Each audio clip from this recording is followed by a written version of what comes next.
The huge monster, which looked like a lion, a wolf, and other powerful beasts at the same time, roared loudly, showing how ferocious it was. However, the team that had gathered to fight him was clearly not afraid of such a sight. The monster was not going to attack right away, but it was dangerous to wait for his blow. One of the team members shouted to the others that they needed to immediately go forward and attack first. No one resisted. Everyone understood that they needed to do everything possible to win. Fire appeared from the monster's mouth, which was directed towards the entire team, who knew that the monster would sooner or later make its move and try to injure or even destroy all the heroes. However, one of the heroes began to quickly spin his weapon, thereby creating a flow of air that did not allow the fire to penetrate closer. The man protected all the people who were near him, so that they remained unharmed. The large animal did not give up.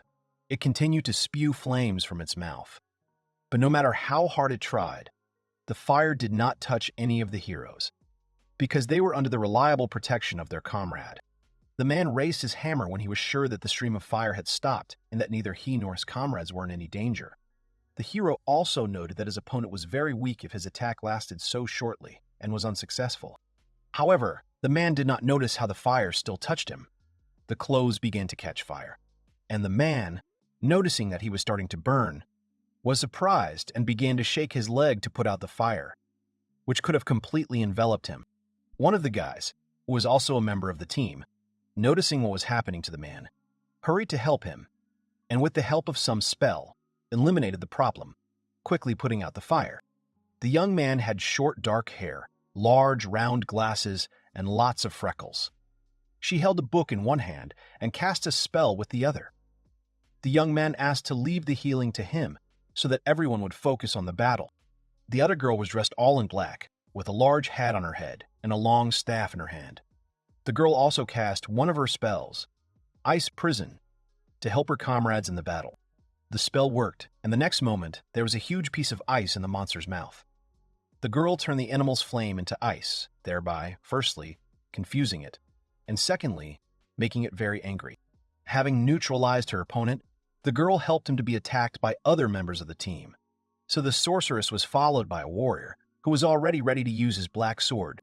The guy quickly covered the distance between himself and the animal's muzzle to deliver the decisive blow and end the battle, which was not as easy as it seemed to the man defending the team. The young man jumped high into the air and kicked the monster in the nose, making him even more angry than before. However, all this was done on purpose, because the guy wanted to use his magic blade, which would help him shorten the battle time. The blow hit the target, so the monster was defeated. The guy was quite calm, so after he killed the big animal, he just grinned and said that his opponent, although big, was also too weak. After the warrior returned to the rest of the battle participants, someone called out to him and said that he was in a hurry again and was running ahead of everyone, without waiting for help from other people. The guy who reprimanded the hero for slaying the monster with his blade was Leonard. The dark-haired man didn't like it when the guy reprimanded him, so he asked him to shut up. The armored, blonde-haired youth chuckled and scratched the back of his head, as he found it amusing to watch his acquaintance react to his remarks. Also, one of those present noticed that it was precisely because of the sluggishness that the rank of the team that the young man with light hair was a member of was lower than that of the team of the man with dark hair, even though they were members of the same guild. Another person noted that there was no need to rush since the quest was a joint one, but the young man in armor added that the main thing was that the monster was defeated, so there was no point in arguing about anything. The man who had defeated the monster chuckled and looked at his companions, telling them that they should be grateful to him for leaving behind monsters that were less valuable than the one he had defeated. Deciding not to waste any more time on pointless conversations, the dark-haired man grabbed the boy standing nearby by the collar and added that they needed to leave already. The young man with the staff from the other team wondered if the boy had simply been sitting nearby and hiding behind a rock the entire time the heroes had been fighting. However, the guy in armor quickly clarified the truth.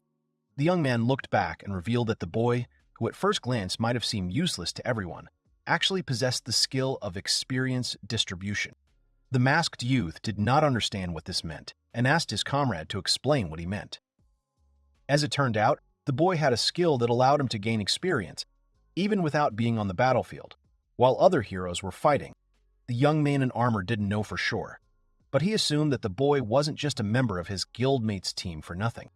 Some time later, the team gathered in a tavern to celebrate their victory over the great beast. The man who had defeated the monster raised his mug to honor everyone who sat at the table with him. The man made a toast and clinked glasses with his other comrades, celebrating the victory and success of Dawn and Glory. Everyone who had something poured into their mugs promised to drink the contents to the bottom. A man with short blonde hair drank some alcohol and said that their guild had become very strong. The man's name was Bonza. He was a warrior, so he was always in front of everyone to take the brunt of the enemy. The young man, who wore large, round glasses and was healing his comrades, also noted that the level of their team had indeed increased. The guy's name was Carl, and his role in the team was a monk. The young man wanted another member of the team to speak up, a dark-haired girl named Dorothy. The lady was a sorceress. The girl also noted that no guild could ever compare to them. Abruptly putting his mug on the table, the head of the Dawn of Glory Guild decided to attract the attention of his comrades, who confirmed the words of everyone present and added that their guild was the largest and strongest among all. Noticing that one member of the team was missing, the man asked where their boy was. The young man, who had the skill of experience distribution, was in another place on the street at the moment when his comrades were celebrating their common victory. The boy was muttering under his breath and complaining that he should not perform other people's duties. Walking down another alley, along which children were running and workers were unloading something, the young man looked at what he was holding in his hands and realized that he had forgotten something. As he passed another man unloading some boxes, the boy heard a man behind him notice that the load had started to fall. However, the young man did not want to leave anyone in trouble, so he managed to put his hand forward. The boy managed to come to the man's aid in time, holding the box in place so that it would not fall on the worker. The man saw that he was no longer in danger and thanked Field. Seeing the boy walking with some bags, the man asked him why he was being forced to do someone else's work again. Because if this continued, he would never be able to become a famous adventurer. Field didn't want to listen to what he already knew because he was obviously doing work he didn't want to do. The young man ran away, leaving the worker alone, saying at the end that he was in a hurry. After running a bit, the boy stopped to catch his breath. In reality, of course, he was not in a hurry, but he could not stay near the worker any longer. Looking around, the young man saw that the tavern where his team was very close. The boy went to it with the thought that he no longer wanted to carry out small errands. Entering the building, Field had mixed feelings. He knew he didn't want to be in the room. Claude, hearing the door open, said Field was late. Looking at the boy, the man asked why it took him so long to buy the recovery potions. Dorothy, without waiting for an answer, said that there was nothing surprising about it, because Field was only level 1. The sorceress also added that even such a simple request to buy potions was too difficult for the boy. However, someone from the team quickly apologized to Field for having to run around because of them. The young man was thinking only that his comrades would do better to make their own purchases instead of drinking in the tavern. Claude, putting his arm around the young man, persistently asked him if he would continue to help his team with his useful skill. The girl also leaned closer to Field and asked him not to be angry with his comrades.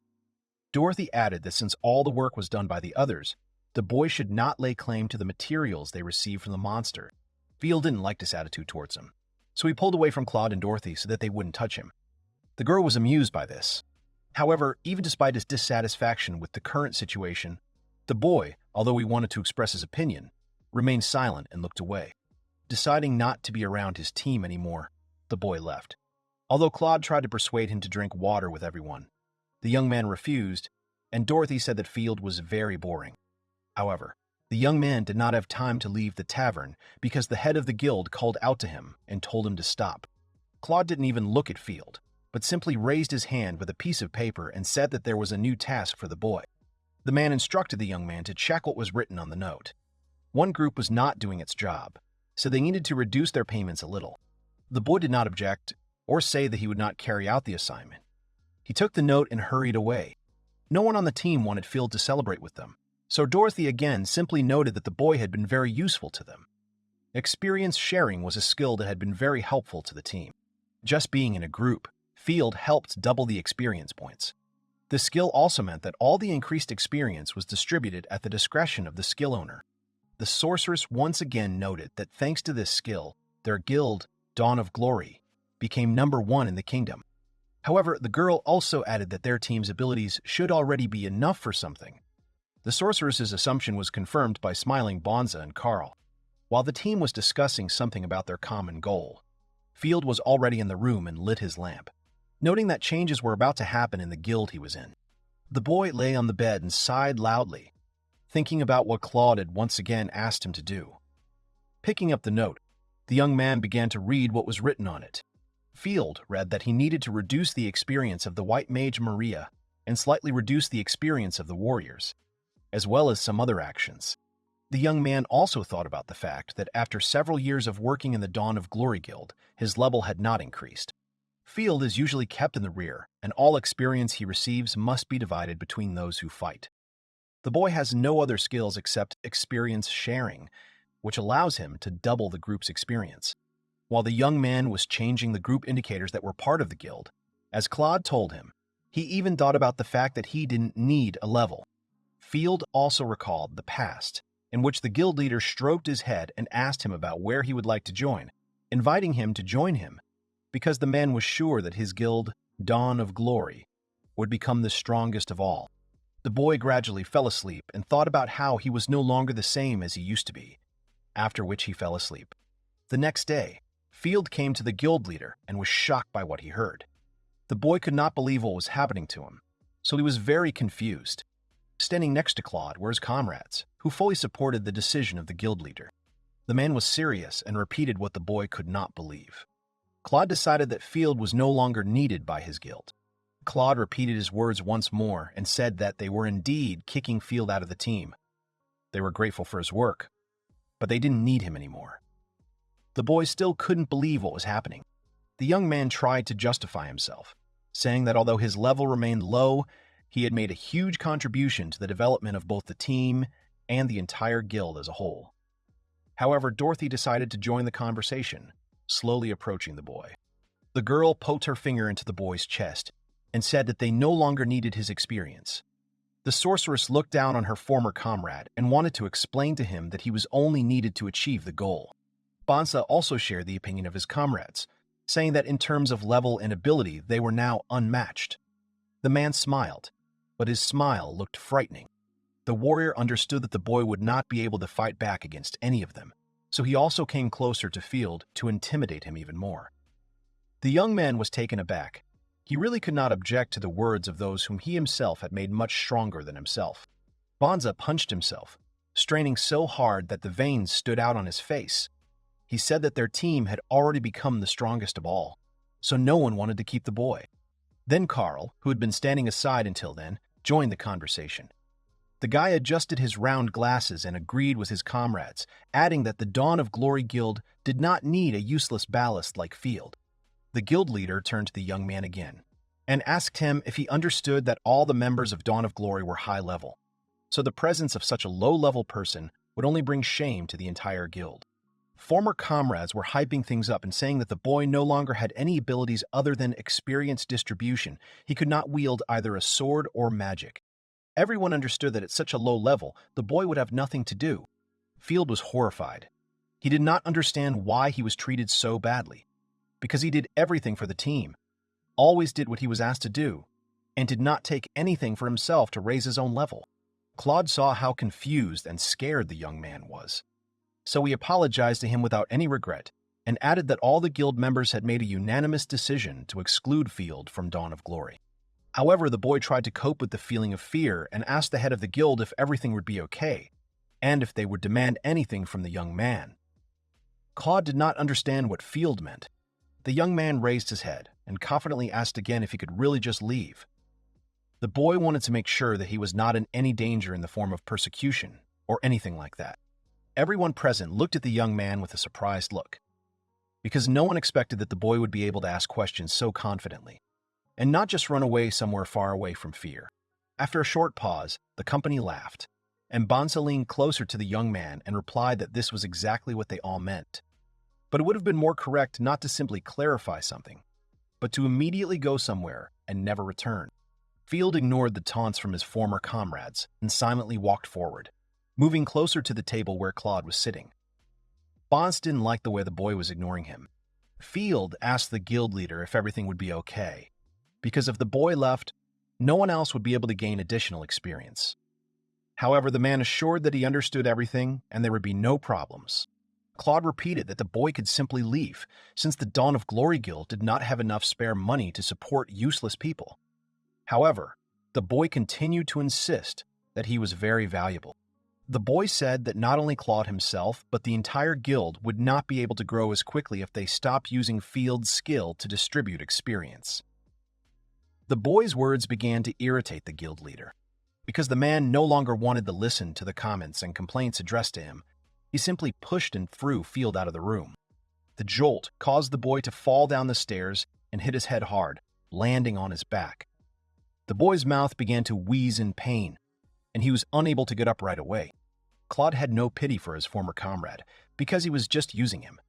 The guild leader said that he no longer wanted to hear useless noise from a man who was no longer needed by anyone. Later, the others came to the door. Bonza was amused. It seemed that he enjoyed watching the boy's helplessness.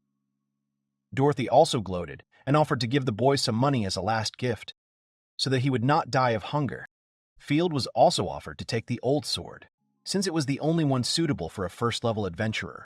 However, his former comrades weren't worried about Field. They just liked how nervous and afraid he was. The sorceress even suggested that the boy try begging when he ran out of money, since he would be good for it. The boys listened to Dorothy, but even they thought she was being too cruel in saying such things. However, the girl did not think she was overdoing it. She replied that she was only telling the truth because she really thought the boy was useless. The boy could no longer tolerate what his former comrades said about him.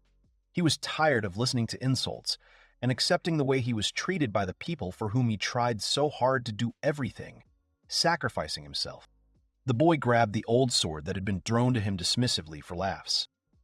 Field placed the weapon in front of him and said that he had finally understood everything he needed to understand a long time ago. The boy activated his ability. Light windows appeared in front of the young man, which stored information about the experience of everyone he helped and doubled points for the fastest level up. Field began to squeeze his left palm, after which the windows gradually began to crack.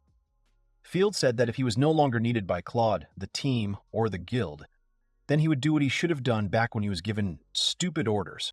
No one could have imagined that the boy's ability was not only doubling experience and distributing it in certain proportions. It turned out that the boy could also take back all the experience points that were earned in battles and appropriate them for himself. From that day on, when Field was expelled from the strongest guild, Dawn of Glory, he left, but took back everything that was taken from him a long time ago, deciding to make his former guild the weakest, so that all his comrades would understand what a mistake they made. Recalling one of the days when the boy was still a member of the Dawn of Glory Guild, he remembered an evening when he and his team went into a tavern where girls were serving many different dishes. One of the visitors noted that the best dish he had ever tasted was dragon meat. The grown man looked like he had already tried all the dishes in the world, so you wanted to trust his taste. The visitor began to praise the meat, saying that it was fatty and tasty, and above all, fresh. The taste was incomparable to anything else, because such food was intended only for adventurers, and it was impossible to find it in the ordinary market. When Claude saw how enthusiastically the boy listened to the story, he asked the boy why he was so interested in it. Field's mouth began to water. He couldn't help it. Waking up in the morning, the boy slowly opened his eyes. It turned out that he had fallen asleep in a tree, wrapped in a blanket to keep warm. After waking up, the boy noticed that his level was still rising. Stretching, the young man exhaled heavily and could not understand why he had a dream in which Claude treated him well, because the recent events had shaken him greatly. Looking above himself, Field saw how his level did not stop increasing. Deciding to take a walk to check how long it would take for his level to rise, the boy walked through the snow, but the growth never stopped. As he quickened his pace, the level-up signs kept coming, so Field wondered how long it would take since it had been a long time and the experience points were still being added and added. As the boy ran forward, he thought about how he had been distributing experience to all the guild members, so due to frequent battles, he'd accumulated a lot of it. Deciding to no longer pay attention to the level increase and wait for it to stop, Field froze. The boy thought about the fact that, in addition to experience, all the enhancements that his former comrades received could also return to him. If this really happens, then he will have a good result. opening the table with detailed information about himself. The young man wanted to check what his characteristics and level were in general. Seeing what was written, Field was very surprised. The boy's hands trembled from the intense shock, and he couldn't believe what he was seeing with his own eyes. The boy's status was significantly different from what he had when he was a member of the guild. Even the royal guards were not as strong as Field with his new stats, so he never imagined that he would gain so many experience points after taking them from his former teammates. Realizing his situation, the young man thought that with his new stats, he could finally do something he never thought he could do when he was in the Dawn of Glory Guild. While the boy's level was still rising, he thought about what he could do after he gained strength. Field thought that he could become a knight. On the other hand, he could be rich and become a first-class adventurer, because before, due to his weakness, he didn't have a chance for something like that. Remembering Claude, the young man thought that he could, like him, become the head of his own guild, founding it and finding new comrades. Seeing how his level was still rising, Field decided that his goal now would be to create his own guild, one that would definitely not be like Dawn of Glory, which treated him terribly. The boy also could not forget his recent dream about how he heard from an old man a story about a dish that was only available to a strong adventurer. After leaving the forest, Field went to the city because he decided for himself that he would do everything to try dragon meat as soon as possible. Entering the room, the boy was met at the counter by a girl who smiled at the new visitor and greeted him. She said that the young man had found himself in the Adventurers Guild of the Kingdom of Altea. The girl also, after learning that the man's name was Field Electoria, told him that if he was in the guild for the first time, he should fill out the necessary paperwork for new members. The kind girl also asked what task the boy would like to take, to which Field replied that he would like to take an order for dragons. The people present inside the guild began to look around warily. The girl who stood behind the counter was very surprised by such a request from the young man, and asked again if she had heard the boy correctly, because she clearly did not expect that Field would be interested in something so dangerous and difficult. The boy explained that he wanted to take on the task of the dragon, because he really wanted to try its meat. Suddenly, someone who was standing nearby and heard what the young man was talking about, laughed. The man with the scar on his face laughed loudly, because the short story that the boy told made him laugh. Field was a little confused and did not know how to react to such an attitude from an adult. The man looked at the young man and told him that he had been a member of the guild for a long time, but even he had not been able to cope with the dragon. So a newbie like Field would certainly not be able to cope with such a difficult and dangerous task. The man did not leave the boy alone and told him to show him his strength. But the girl quickly reminded him that fights were prohibited in the guild, and the young man himself did not want to get involved in any conflicts or fight with people. The man turned out to be several times bigger than the boy himself. The adult man decided to show that he was much stronger than the young man, so he defeated Field before the dragon did. The man was provoking the boy to show him what he was capable of, because Field looked like he couldn't resist anyone.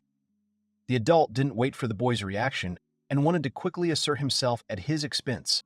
The old man made a blow, which Field managed to dodge, but the boy still did not expect that the man was so serious that he actually started a fight.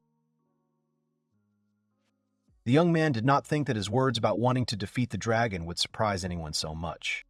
The other guild members watched with interest what was happening and even encouraged the man to finish the fight quickly, to show the boy that he had clearly overestimated his strength. However, the girl standing at the counter asked him to stop. Fighting was prohibited in the guild, so the girl called on everyone to stop, especially since it was wrong to be so aggressive towards a new member of the guild. The man asked the administrator not to worry, because he only wanted to teach the boy a lesson, not to fight him seriously. While the old man was throwing punches, Field skillfully dodged, which slightly irritated the adult. The man also decided to tell the boy that dragons are many times stronger and faster, so you can't just dodge and avoid blows.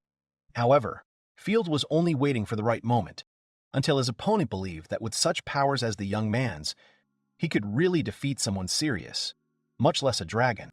However, a few seconds later, something happened that no one could have expected.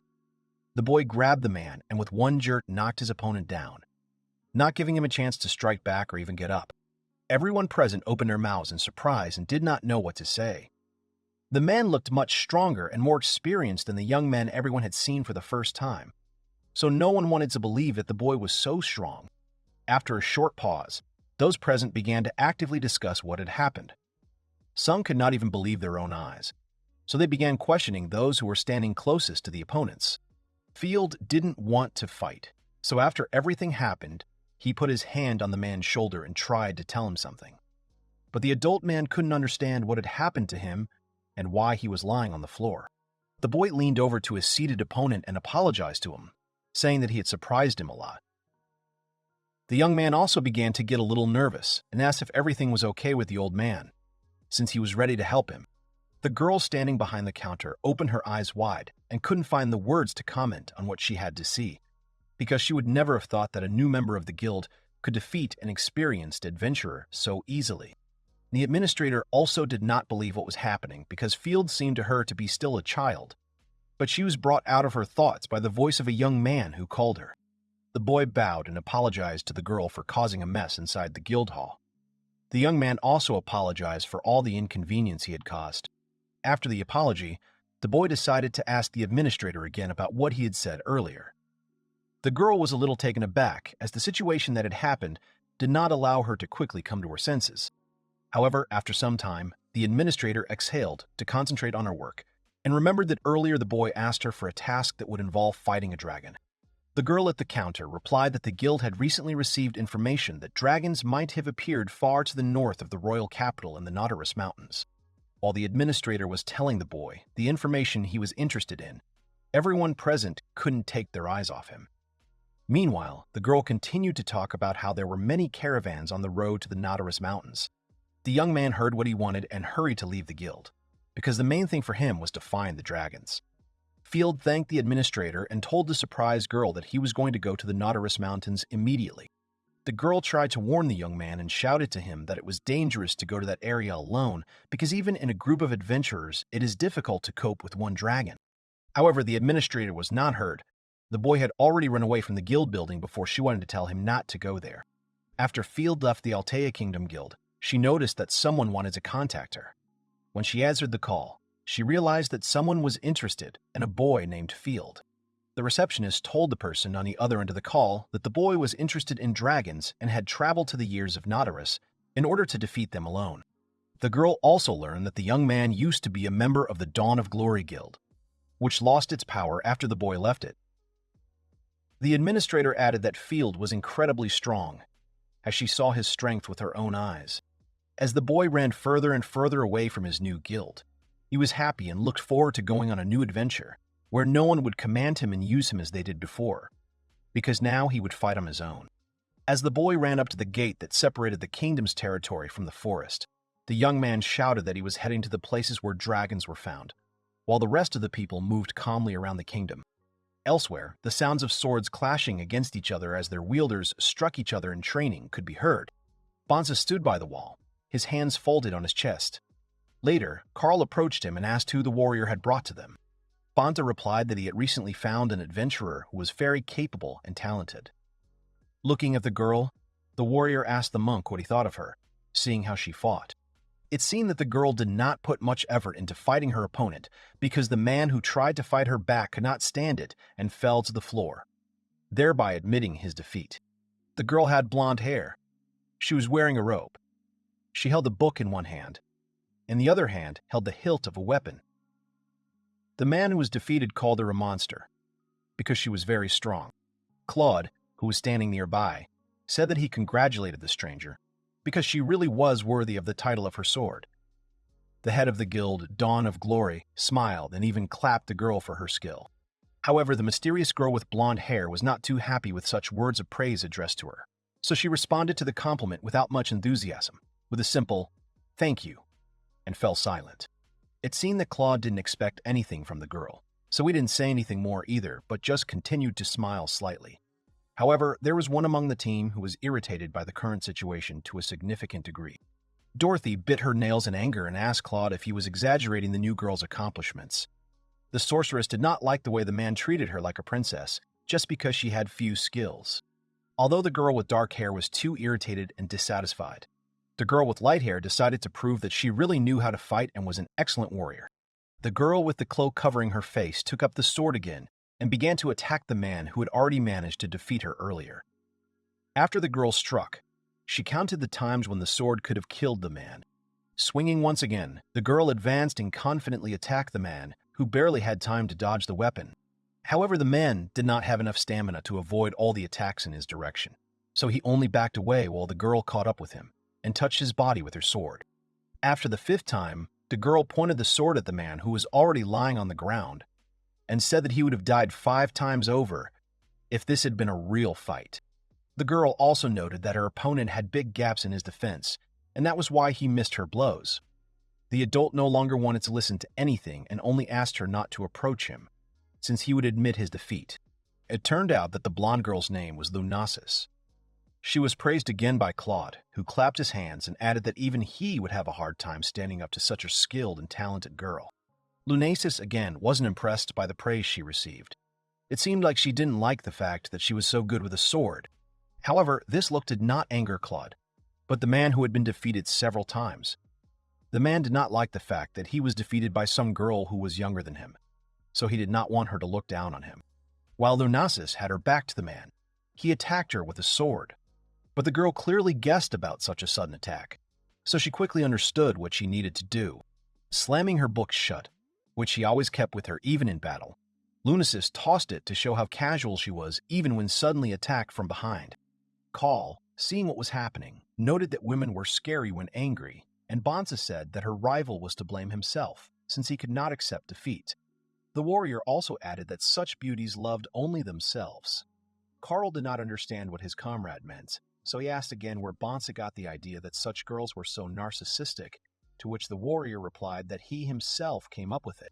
While the friends were chatting, Claude was talking about something with Lunasis, after which the girl with blonde hair left, and the guild leader returned back. After Claude came closer, Dorothy asked him what he and Lunasis had been talking about for so long. Although the girl thought they had discussed something important, the man replied that there had been nothing special in the conversation. As it turned out, the girl with blonde hair was asking Claude about Field's disappearance. Dorothy was surprised by such a topic of conversation, and even got a little tense, because she did not understand why Lunasis needed the boy. Claude also said that he was deliberately deceiving Lunasis by telling her that he was only allowing Field to rest for a while. However, the girl insists that she wants to talk to the boy and meet him soon. The blonde girl wanted to see the person who had the skill, experience distribution. Dorothy, after listening to the guild leader, said that they would never have thought that Lunasis agreed to come to them in order to see Field. The sorceress also added that such an excuse would not last long, so she asked what they would do next, but Claude replied that there was nothing they could do. The guild leader said that he would pay Field to return the sword that they themselves gave him. Since it was sacred, something else might have to be done to get the weapon back. However, Dorothy was against it and said that they should not solve problems because of some boy. Carl asked Bones if the warrior had tried to challenge the sacred sword, to which the man replied that he had decided not to do so. The young man in round glasses thought the man was behaving unusually carefully, to which the warrior replied that he simply had a bad feeling about the weapon. The monk could not understand what bad feeling his companion was talking about. Bonza explained that it was like their bodies were losing their advantage in everything. The warrior also noted that lately he felt like the equipment he always wore was getting heavier than before. However, Carl asked to end the conversation because he had received a message. After the monk saw what he had been told, he immediately called out to Dorothy and Claude, who were still talking together. After the couple turned to look at the young man with the round glasses, the monk told them that the boy was most likely heading towards the northern mountains. Carl also added that it looked like he had taken the quest alone and was heading to Nautilus on his own. The guild leader wondered why the young man had gone to such a place alone, since it was incredibly dangerous even for the team. However, after thinking for a bit, Claude figured everything out, which is why he even froze in surprise for a while. After a short pause, Claude laughed loudly and said that he understood everything. Carl, on the contrary, could not understand what was going on and why the guild leader was acting so strangely. Claude suggested that Field, being a member of the Dawn of Glory Guild, mistakenly believed that he himself had become stronger when the guild he belonged to became the strongest and most famous. The guild leader tried to explain his train of thought to his comrades and said that the boy had foolishly taken on the task alone, overestimating his strength and hoping that he would be lucky. Also in Claude's plan and thoughts were the thoughts that the boy would fail and fall into some gorge when bandits attacked him. after which the young man would die, never returning back. The head of the Dawn of Glory Guild noted that this would be the best scenario that could happen to the boy. Dorothy laughed and said that this was their chance to say goodbye to Field forever, because no normal person would go to the mountains alone. Bonza wondered how they would deal with Field, but the sorceress reminded him that it was still the strongest guild of all. The girl was confident in their plans, so she smiled evilly and looked forward to the implementation of their common plan. Claude said that they needed to find someone with peaceful abilities who could easily assist them, so they should start searching immediately. The head of the Dawn of Glory Guild also noted that in addition to preparation, he wanted to be present at the moment when Field was destroyed, because he wanted to make sure that he would never cause them problems again. Dorothy smiled and said the man's words were quite encouraging. However, they all had to be careful, so the sorceress said that she also wanted to go with the guild leader. Carl noted that if both Dorothy and Claude were present, then Field would never be able to escape, because they would prevent him from resisting and would finish him off once and for all, because both of them could be called the heads of the Dawn of Glory Guild. Claude is a man who was an all-powerful magician of magic swords. He was incredibly strong because his skill and experience were amazing, and his strength and power were also always at their best. Dorothy is a girl who was the greatest mage with the strongest abilities. She could be compared to Claude in strength because she also possessed outstanding skills and useful abilities. The monk, thinking about what awaited Field if he met Claude and Dorothy again, had no doubt that the young man would die because Carl himself was sometimes afraid of such strong people, who, moreover, were now very evil. In all seriousness, Claude ordered to find some rough guys to join the Dawn of Glory Guild, specifically their team to clean up the trash from the mountains. Claude was serious. He was preparing his team for the fact that they would soon need to get even with their former comrade. At this time, Lunasis was somewhere in the kingdom and, reading a book, thought that she would soon have the opportunity to see a person who had the skill of experience distribution. At the same time, Field was already heading to the northern mountains to fulfill his goal and fight the dragons, after which he would surely be lucky enough to taste his cherished dish. This time, the head of the Dawn of Glory Guild did not think about letting the boy go so easily, so he would not rest until he dealt with him. At this time, Field enjoyed his journey and thought about how soon he would have a delicious meal. As it turned out, the girl who worked as an administrator in the Guild of the Kingdom of Altea was indeed right, because on the way to the mountains, many caravans gathered, which went through the forest, which was located next to the mountains. One of the men, who owned all the carts, stopped and began to look around, because he did not understand why there was a huge line, but later someone called out to the man from behind. It turned out that the one who ran to the man was the man who said that the owner of the cart should immediately move away because it was no longer possible to continue the journey.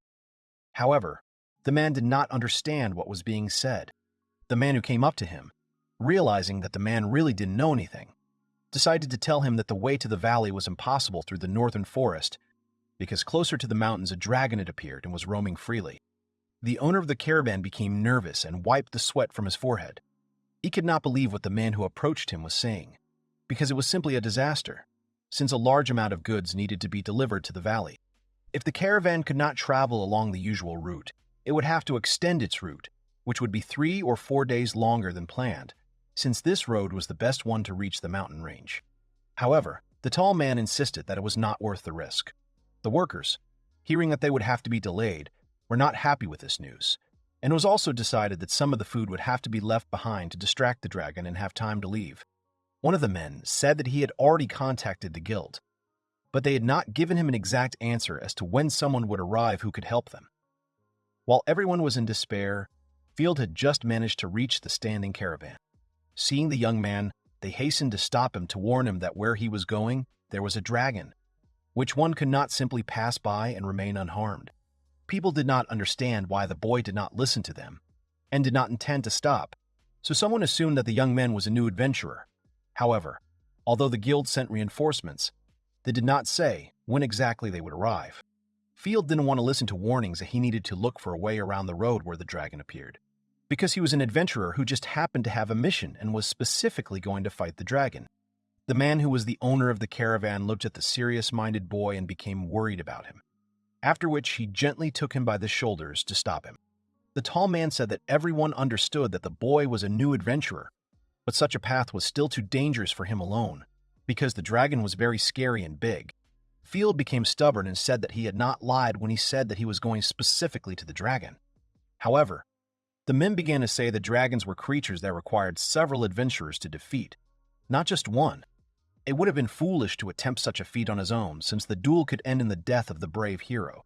But the man interrupted his speech after he saw the boy's sword. The caravan master took Field by the shoulders again and began to shake him, which scared the young man a little, because he did not expect such behavior. The man recognized the emblem that was engraved on the sacred sword. It turned out that the sacred sword emblem showed the boy's affiliation with the Dawn of Glory Guild, which greatly surprised the men present. The people around heard what the caravan owner said and began to discuss Field. Because the Dawn of Glory Guild was still the strongest, although the young man had not been a part of it for some time. After the unexpected discovery, the short man assumed that the boy was a fairly resilient person and apologized for speaking so confidently about the boy not being able to handle the dragon alone. However, Field did not hold a grudge against the man. The young man understood that they were simply worried about him because of his appearance. The caravan owner added that they were carrying food, medicine, and clothing to people who were in dire need of provisions, so the caravan could not be behind schedule. The short man realized that Field was the hope that the caravan would not have to spend another 3 or 4 days to bypass the dangerous area. The caravan master asked Field to deal with the dragon by any means necessary and help the caravan reach its destination as soon as possible. The boy was serious, so he promised to do everything in his power. The young man did not waste any more time and ran ahead to fulfill his promise and help the people who needed provisions. The owner of the caravan watched the boy go and hoped that nothing would really happen to him, and that he would cope with the dragon in order to clear the way for the carts. Later, someone appeared next to the man who owned the caravan. The adult thought that it was the traveler's friend whom he had recently met, since he was the one who had contacted the man earlier. It turned out that Claude had appeared in front of the caravan master, with Dorothy also standing behind him. The short man said that the boy had already run away and was climbing up the forest road not long ago. Elsewhere in the same forest, birds could be seen in the sky, flying carefree near the treetops. However, not all birds were lucky enough to remain in the sky, as some of them often became food for the dragon that had recently been living in the forest. Field, having finally reached his goal, noticed that the dragon was very close to him, but the young man was in no hurry to immediately rush into battle with him, because he understood that although he had gained strength and significantly increased his level, he was still not omnipotent. Using the ability Analysis, the boy realized that the dragon in front of him was a top-level monster, namely a red dragon, taking hold of the hilt of his sword. Field looked straight into the eyes of his future opponent and said that this was the creature that blocked the road for the caravans that needed to pass through the forest in order to deliver provisions to the people on time. The dragon seemed to understand that this was not an ordinary boy in front of him, so the monster simply looked at the man, not trying to immediately attack him or eat him like the birds flying in the sky. The dragon continued to look at the boy and do nothing. He didn't even roar or breathe fire, so the boy was a little confused. However, after some time, the monster decided to do something and began to turn around. Field did not understand why the dragon did not simply attack him, trying to destroy him, like the other monsters he had seen fighting. After the dragon turned away from the boy, Field asked him, as if the monster could answer him, why it was simply looking away and seemed to avoid a confrontation with a potential rival. However, the young man did not notice that the dragon was doing everything on purpose to use its tail. Field noticed the attack only when it was already impossible to dodge. The monster's tail hit the tree next to which the boy was standing with such force that its trunk split into several pieces, and the pieces flew in different directions. After the blow, the dragon showed with all his appearance how strong he really was, not rushing to turn back to the one who so fearlessly came to him to fight. Hearing the boy admire the monster's strength and power, the monster turned around and looked at Field, who was completely unharmed. The only thing that happened to the guy was a small bruise, because he was pushed against the same tree, from which only a stump remained. Field rubbed the back of his head and said that his head was covered by a wooden stump, which protected him. The next moment, the dragon hit another tree with its tail, causing it to also collapse, turning into splinters. The monster became more aggressive, and now growled at the boy, frightening him with its roar. Field was tense. He understood that the monster seemed to be playing with him at the beginning, but now it became more serious. The dragon's roar was incredibly pressing, and because of this, the young man's fingers went numb from the strain, since this was Field's first battle, in which he was also completely alone. The dragon stopped roaring for a while, and the boy noted to himself that his first fight had been very difficult, and his opponent had already shaken him to the depths of his soul. After a short pause, the monster became ferocious again and, opening its mouth, it spewed out a lot of fire, which spread over a large area. However, the flames were directed exactly where the boy was. The fire set fire to the tree stump, but the boy himself was no longer in his former place. After the fire died down a bit, the monster looked at the burning stump and did not see the one he had attacked there. Field managed to move behind the dragon and added that he was surprised by his opponent's behavior. Hearing the voice of the man behind him, the monster did not waste time turning around. It decided to use its tail again, acting so quickly that the boy did not have time to dodge the blows. However, the young man had expected such an action from the dragon, skillfully dodging so that the tail would not touch him. Field shouted to his opponent and said that he had already seen such a move from him, so nothing surprised him anymore. The monster realized that his actions were not successful, so he gradually began to get angry. The dragon also realized that he could not fight with his tail alone against the boy, who quickly adapted to the situation. Having decided on a new tactic, the dragon quickly turned around and tried to reach the boy with other parts of its body. But Field only covered himself from the dust that rose around him. The monster stopped using its tail and decided to simply run forward to grab its prey with its paws and make it stop running away and resisting. The dragon confidently advanced and did not stop.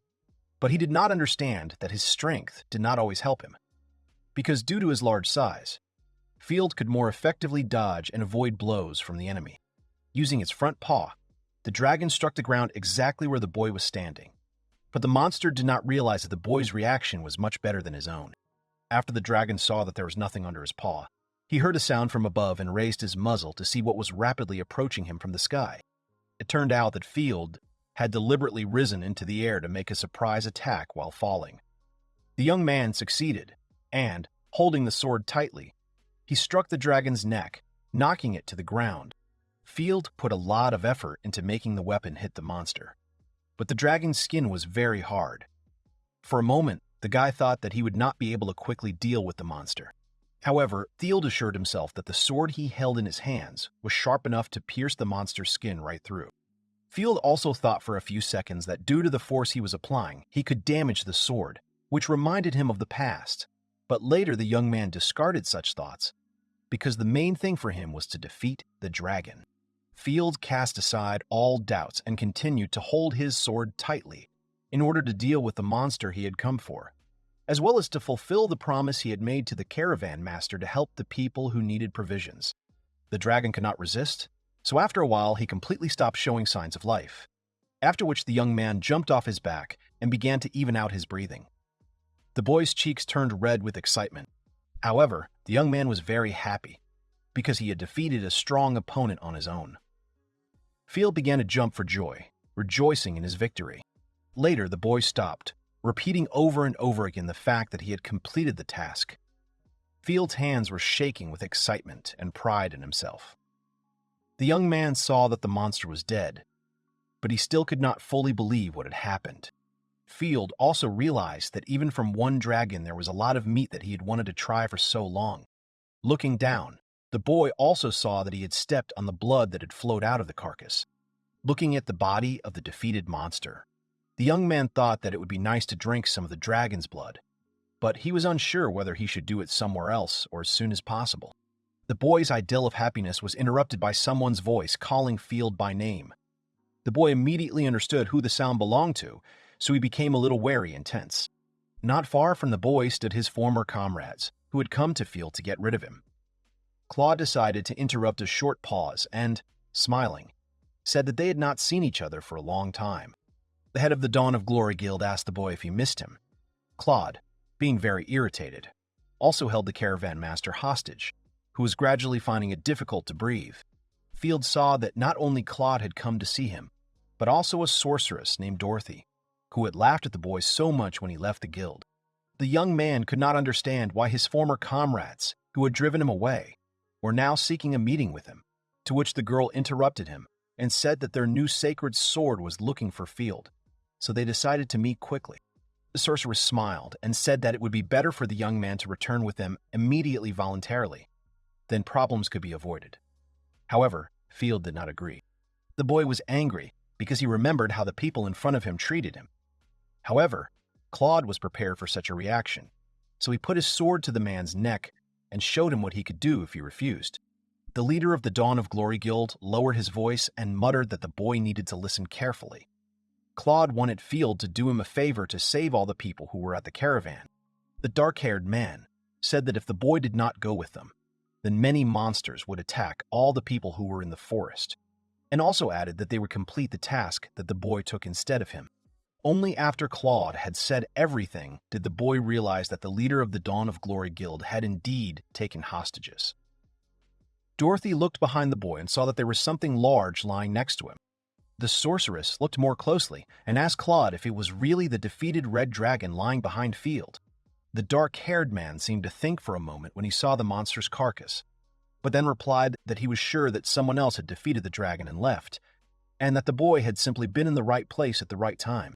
Afterwards, the leader of the Dawn of Glory Guild turned to the boy again and told him that his adventure was over, so he needed to get rid of himself. Claude used his burning ground ability, stabbing his sword into the ground. However, after activating the skill, the dark-haired man realized that his sword, which had never seemed heavy to him, had become much heavier. Claude did not understand what was happening. He began to be overcome with horror from the realization that he was losing strength. Dorothy was also confused after seeing that something had gone wrong with Claude. The man was thinking that he could not pull out the sword not only because it had become heavier, but also because his magical abilities had changed dramatically. The sorceress did not waste time and pointed her staff towards the boy. The girl was angry because everything was not going as she and Claude had planned. Dorothy used her Ice Hell ability and decided that she could do what her comrade couldn't. After the girl activated her ability and directed it towards the young man, it did not produce the desired effect, but simply cooled the guy, who even liked to feel the cool freshness on himself. Field said that he even liked what Dorothy did, but the girl, like Claude, was horrified. She could not believe that the great power of her freezing skill was completely different from before. The sorceress's hands trembled. She did not want to believe that the level of her skill had dropped to the point where it could be compared to the cold magic of any beginner with a low amount of experience. The man who was hired to hold civilians hostage became scared and approached the head of the Dawn of Glory Guild to find out what was going on, because the plan was completely different. While the hired man held the tied-up man, Field came up behind him and struck the blond man, who complained that he had not been warned about some unforeseen moments. The boy shook his hands and said that the man was too inattentive because he didn't even notice how someone approached him from behind. The young man didn't put much effort into making the enemy harmless. Field was annoyed. He didn't think that Claude would want to use other people to join the guild and help him search, and later even threatened the young man who was forcibly kicked out of the team. Having finished with the stranger, the boy looked at the head of the guild he used to be a part of and asked him what all his words and actions meant. Why Claude was looking for the young man and wanted him to either return or die on the spot. The head of the Dawn of Glory Guild didn't even think of answering any questions from his former comrade. The dark-haired man was irritated by everything that concerned Field because Claude did not consider him his equal. The grown man did not wait any longer for the right moment and, due to the overwhelming emotions, simply rushed towards the guy, insulting him. Field didn't get confused. He saw Claude running at him with the sword, so he understood what he needed to do, although he still wanted to know the answers to his questions and not get into a fight. The dark-haired young man spared no effort. He no longer wanted to endure the terrible treatment and disdain towards himself from those to whom he had previously obeyed, respected, and listened. Dorothy immediately ran up to the head of the Dawn of Glory Guild, worried about his well-being. The sorceress tried to ease the pain of her comrade, who did not expect to be pushed away so strongly, while Field decided to say that he did not want to get involved with Claude and Dorothy or anyone from the Dawn of Glory Guild anymore. The head of the guild the boy belonged to did not lose consciousness, so he heard perfectly everything that the young man, who was slowly approaching closer and closer, was telling him. Field no longer acted like he was scared, as he had changed a lot since he was kicked out of the guild. The young man's gaze was confident, so he added that he would try to forget everything that connected him with his past teammates. The girl didn't want to hear anything else, especially since she wasn't prepared for the fact that the boy, whom everyone considered weak, would be able to fight back. The sorceress stood up and decided that she and Claude needed to leave the forest immediately to figure out what to do next because their plan hadn't worked, which meant they had to come up with another way to fight the new field. Using one of her spells, Dorothy, helped by Claude, decided to move to another place. Where the couple had been, dust rose, from which the boy covered his face. Also, smoke appeared in the place where his former comrades were, due to which Field was unable to see what was happening to the members of the Dawn of Glory Guild. As the dark-haired young man waited for the smoke to clear and the dust to settle, the only people left around him were those the boy's former comrades had taken hostage. Field was a little taken aback, as he had not thought that such strong Claude and Dorothy could simply run away. The young man was distracted from his thoughts by the coughing of the men who were lying on the ground. The boy came closer to the owner of the caravan and the man who was next to him and asked if they were okay, if they were hurt. The adults replied that they were okay, but they were a little scared about what had happened. The boy was a little nervous, as he also did not fully understand what exactly his former comrades wanted from him. The men thanked the boy for saving them, while Field thought that it was his fault, since Claude and Dorothy had come here for him. The caravan owner also noted that the young man had defeated the dragon and had done it all alone. The man also added that monsters are usually brought to the city to be sold for raw materials, but it would be difficult for the boy alone. To somehow thank the young man, the caravan master offered to take one of his carts and load the monster's carcass into it. However, the boy wanted to do something else first.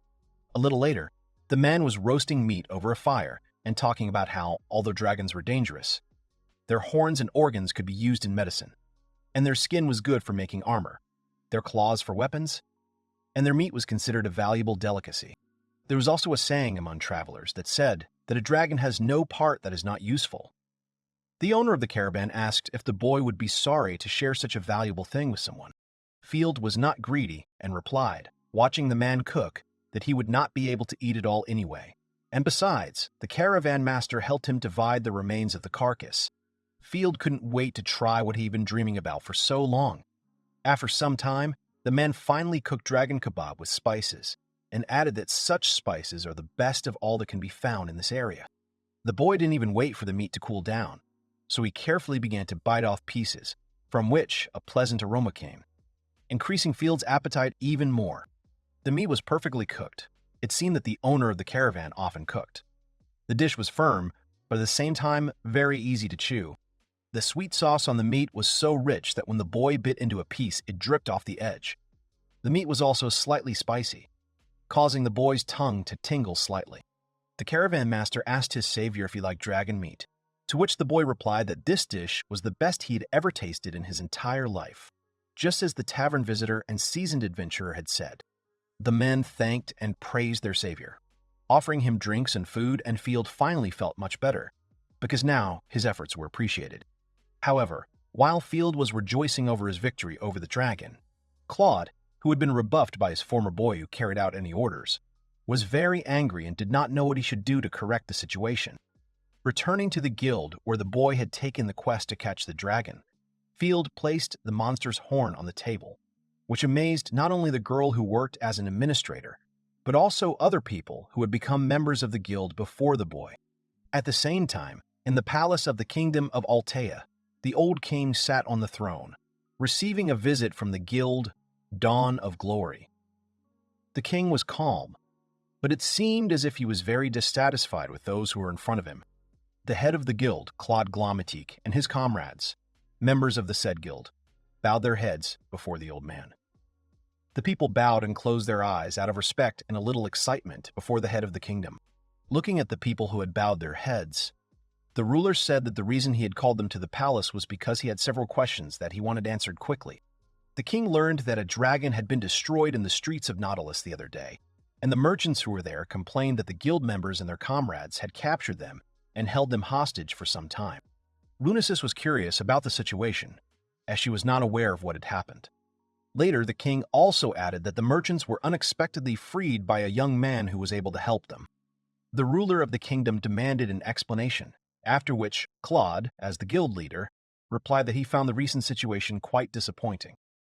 The dark-haired man chose his words carefully, as he knew who he was speaking to.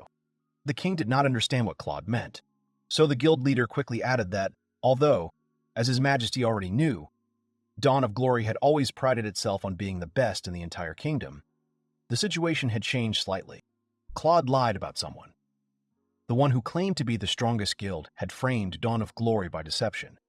And it was also not true that the situation that had happened was planned by one of his guild members.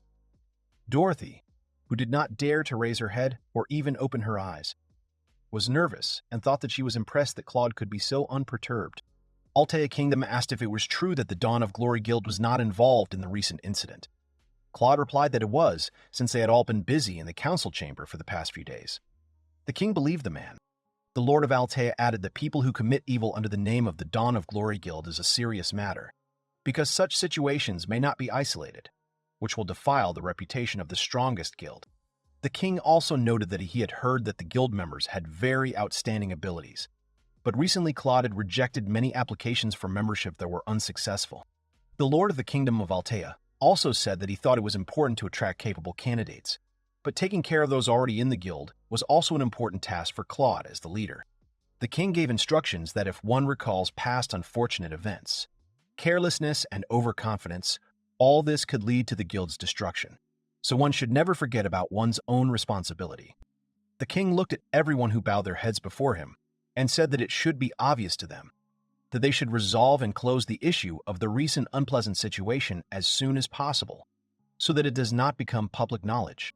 The overlord also added that the guild members would be informed of any news that affected the kingdom's reputation as soon as it came out, so they should all be on guard. Seeing that those present listened attentively to his words, the king said that everyone could be free and at liberty to leave. But before leaving, Claude bowed and said that the Lord could be sure of their unwavering loyalty. The dark-haired man kept his eyes closed to hide his irritation. The leader of the Dawn of Glory Guild thought that being scolded by the king was the humiliation he and his comrades felt because of Field. While Claude hated the boy in his thoughts, Lunasis only thought that there was no way a humble first-level traveler could defeat a strong dragon on his own, because it was simply impossible. The girl assumed that the young man could not possibly have leveled up in such a short period of time, since he had been kicked out of Dawn of Glory only recently. Lunasis did not know how something like that could have happened.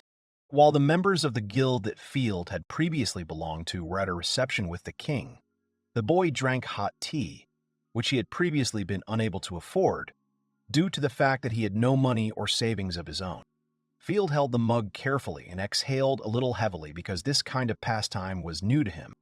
The boy would never have thought that he would be given 100 gold coins as a reward for defeating the Red Dragon.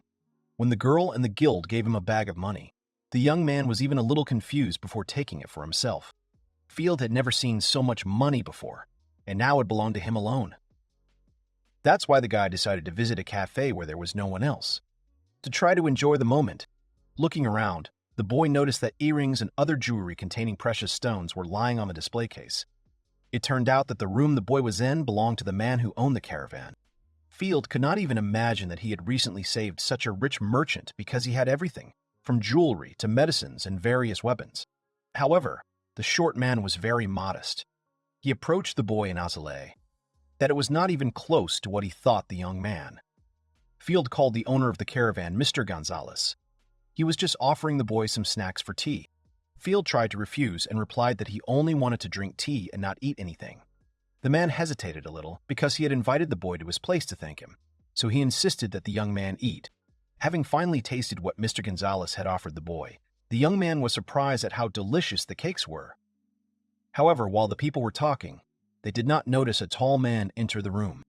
The grown man apologized for interrupting someone else's conversation, but hastened to say that he had come to this place because he had been told about a traveler named Field Electria who was here. The young man, as soon as he heard his name, turned to face the unknown man, wiping his mouth from crumbs. The guy answered that he was the one the man was looking for, but he did not understand why someone was looking for. The grown man bowed in greeting, causing the boy to immediately stand up from the table. The stranger apologized for his rudeness and said that he was a member of the royal guard who had come because the king wanted to meet him. The man put his hand on his heart and added that he had also been informed that Field had been given a reward for killing a dragon that had appeared in the northern mountain area. The young man became slightly nervous. The young man wanted to say that he had already received a reward from the guild, so he did not need anything else, but his mouth was covered by the hand of Mr. Gonzalez, who hastened to interrupt the boy. The man moved as close as possible to the boy and whispered to him that he could not refuse the royal reward under any circumstances, because it could be perceived as a blatant act of disrespect towards the king.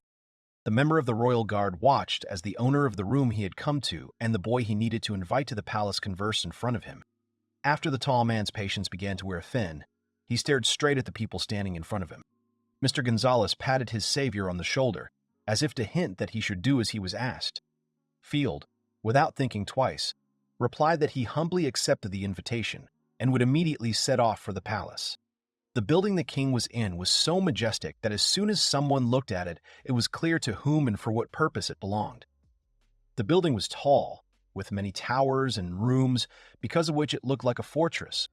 It had not been long since the member of the royal guard had found Field Electria, and he had immediately gone with the man to visit the king. When he reached the huge gates where the knights were standing, the boy hesitated a little.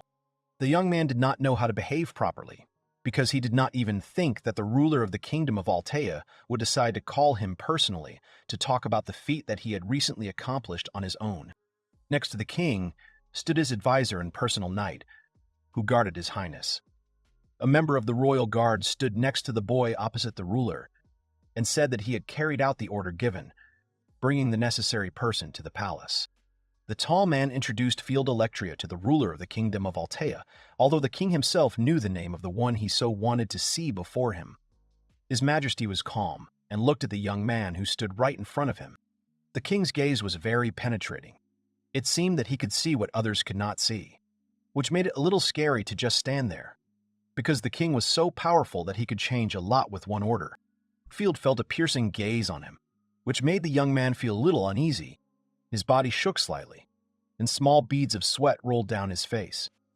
The member of the royal guard standing next to him remained steadfastly silent and waited for His Majesty's reaction. However, to the boy's surprise, the king did not show any aggression towards him at all. On the contrary, the ruler of the kingdom of Altea exhaled slightly and said that he was glad to see the very traveler who was able to defeat the Red Dragon. The boy immediately bowed and replied that it was a great honor for him to meet the king in person for the first time. However, His Majesty asked the boy not to use such formalities and repeated again that Field had recently slain the Red Dragon. Field knelt down on one knee as the king thanked the new hero for helping the kingdom fight a monster that even seasoned adventurers had trouble battling. The boy didn't understand why everyone was praising him so much because of one dragon. Field was only thinking about how he wanted to eat some tasty meat, while the king ordered his subordinate to first reward the boy and then continue talking to him. The man with the monocle came closer to the boy and brought him a tray with another bag of gold. Field could not believe that he had to accept such a reward, even from the king himself. But there were too many coins.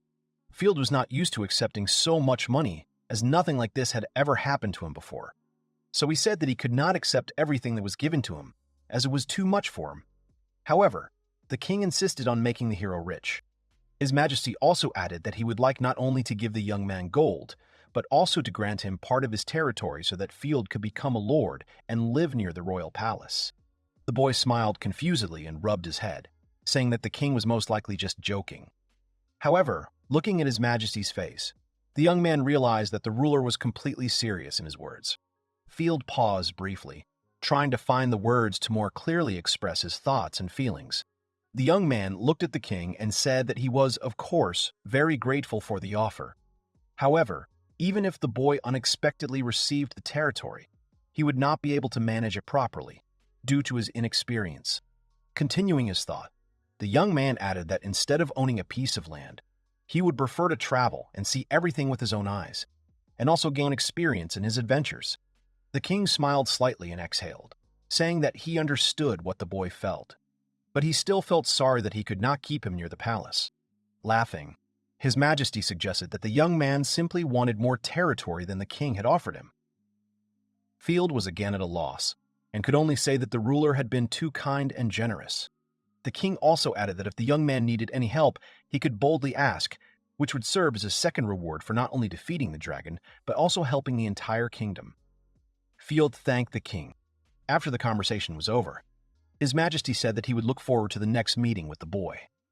The ruler then asked the captain to escort the young man to the gate, which the member of the royal guard began to do. The king was a little upset that he was unable to keep the young man who had the skill of distributing experience by his side, but he understood that he could not forcibly keep the boy in his kingdom. As he walked further away from the royal palace, Field felt himself still trembling from having to speak personally with the king himself.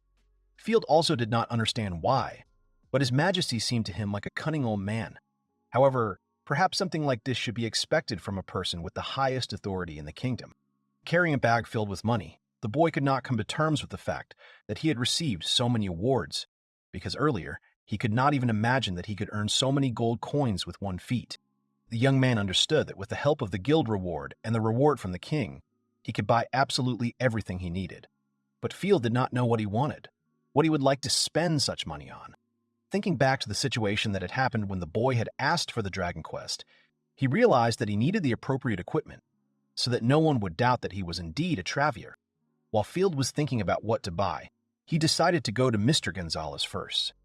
At the same time, Lunasis was walking down the street and noticed the guy she had wanted to meet for so long. The girl ran to the young man to stop him, but Field was thinking about buying food, so he did not immediately hear the voice calling him from afar. Having reached the young man, the girl stretched out her hand forward to grab him. Field, not understanding what kind of person was in front of him, was confused. Lunasis blushed slightly, because she dreamed of meeting Field, who did not yet know her, but she would soon do everything to change that. A smiling blonde girl with a joyful cry threw herself on Field's neck. She loudly shouts his name. It seems that she knows him. But Field is speechless from shock and absolutely does not understand what is happening. The girl hugs Field tightly and chats happily.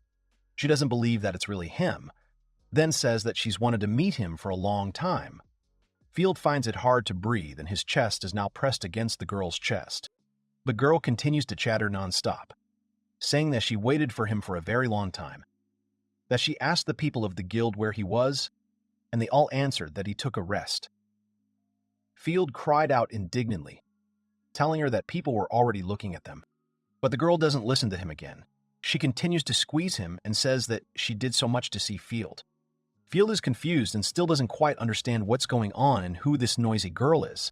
She finally let him go, but continues to stand next to him, stretching her arms out towards him and smiling broadly. The girl's very beautiful and dressed in an adventurer's outfit. She tells Field how happy she is now about their meeting. Field finally got a good look at her. He hesitated a bit before speaking, and then asked sheepishly if the girl standing in front of him was by any chance called Rusinas. She confirms that her name is indeed Kansei Rusinas, and that she is a former adventurer. She asks Mr. Field to simply call her Rusinas, but Field does not remember ever seeing her before. And now Kansei Rusinas is just as joyfully telling Field that she has always admired him, and Field automatically thought that her face was too close to his face, and this was embarrassing him again. Rusinas continues to enthusiastically chirp that doing everything for your guild is exactly what self-sacrifice should be. In her understanding, he is like God. After all, not everyone is brave enough to commit such a magnanimous act. Rusinas continues to say loudly that she understands everything, and that although his merit does not shine brightly and is in the shadows, she always knew that Field's contribution was invaluable. She rushes to hug him again. He tries to fight back, because everyone around is watching. Rusinas began to squeeze Field again, this time by the cheeks. Field repeated her name out loud several times. She, continuing to smile, asked him again what was the matter. Field clarified why she called him Master. He then tells Rusinas that he clearly understood her burning desire to meet him, but he is very sorry, since he is already finished with that guild. Rusinas did not expect such an answer. She asks Field in surprise why this happened. Field is silent for a while, thinking about what exactly to answer Rusinas to her completely innocent question about his departure from the Dawn of Glory Guild. Finally, he decides to answer. It is not that Field left the guild voluntarily, but the situation forced him to act in this way. He has already accumulated enough experience, so he will cope on his own from now on. This is cruel, Rusinas thinks. Field recalls the unpleasant moment of his expulsion from the Dawn of Glory Guild and his former guildmates who so mercilessly threw him out, considering him unnecessary and useless. Field, sadly, he remembers that. Of course, he gave advice to his past fellow adventurers before he was expelled from the guild, but it did not help. The next moment, scratching his head in embarrassment and chuckling nervously, Field tells Rusinus, who is standing next to him, that, to put it briefly, he is now acting on his own. And then he adds that he still has things to do that he should take care of now. These are his plans for the near future. He turned around to leave, but Rusinus immediately called out to him. Grabbing Field by the hands, Rusinus asks him if it is true that he definitely does not want to join any other guild now. Field slightly hesitantly confirms this. He really does not want to do this. Still holding the embarrassed Field's hands, Rusinus tells him that it's wonderful. She seems excited, because her hands are shaking slightly. Rusinus, looking into Field's eyes, decisively informs that she has absolutely nothing to do in that adventurer's guild, where Mr. Field will not be. The next moment, all seriousness seemed to fly off her at once, and still holding Field's hands in hers, Rusinus called him by name and decisively suggested that they form a joint team. Field again looked at her in shock and did not know what to say. Kensei Rusinus looked straight at Field, waiting for him to respond to her rather impulsive proposal. She probably means it, although it looks a little strange. And Field is simply very surprised by her request and absolutely does not understand what exactly this noisy but beautiful girl named Rusinus, who attacked him like a bolt from the blue, wants from him. The action moves a little earlier to the guild, Dawn of Glory, over the building of which a loud and indignant cry was heard that one of the people of the guild wants to leave. Dawn of Glory. This is Rusinus. She's leaving. Guildmaster Claude shouts that he paid a lot of money for her to be in their guild, and if she's wondering what happened in the castle, then everything wasn't as it seems. But she doesn't need anything from the guild if Mr. Field isn't in it. Rusinus apologizes for not telling the leader about this from the beginning, and she will also return the money given to her when signing the contract. She decisively turns around and leaves, and the guild leader unsuccessfully tries to stop her, shouting after her. Guildmaster Claude, in a rage, swears loudly. He, without holding back, hits the table with his fist. Rusinus made him very angry by leaving. Guildmaster Claude doesn't understand what this Mr. Field has to do with it, and that his valuable adventurer Rusinus Kensei just left his famous guild because of some brat with no special abilities. Guildmaster Claude does not understand why this happened, because the boy Field, as Claude thought, was nothing more than a convenient amplifier of the experience they all received. Monk Carl burst into the room. He loudly calls for the head of Claude. It seems that things are bad. Monk Carl shouts something to him about the members of the guild Dawn of Glory. It seems that something is happening downstairs among the rest of the guild members. Guildmaster Claude lets out an indignant cry. Is there really trouble again? One of the guild members asks another what he means by not going. His interlocutor replies that he told him yesterday that he is not going to undertake such a dangerous quest. Guild leader Claude asks them what is going on. An argument is taking place between a pair of adventurers. Then the interlocutors see the head of the guild, Claude, who has come down. One of them clicks his tongue disapprovingly, and the second hesitantly calls the head by name, waiting for his reaction. And then one of them suddenly shouts that Boss Claude himself once told them about this. Namely, that if they join his guild Dawn of Glory, they will be as strong as they want. Claude begins to worry. The guild members continue to shout that this was certainly the case before, but recently many quests have failed, even those that they had previously completed so easily. And some who should have had high combat qualifications ended up dying. The guild members say that depending on what happens next, they will all decide whether to leave this guild or not. The sorceress Dorothy hesitantly asks if they are joking when they say such things now. They ask her in response if their wounds and injuries really look like a joke, since many of the members of the Dawn of Glory Guild gathered here are wounded, and this does not improve their mood. One of the guild members says that he just saw the Holy Swordswoman leave the guild. She must have given up too, and probably the reason for all this is their guild leader, Claude. Claude at this time tries to say something, but not.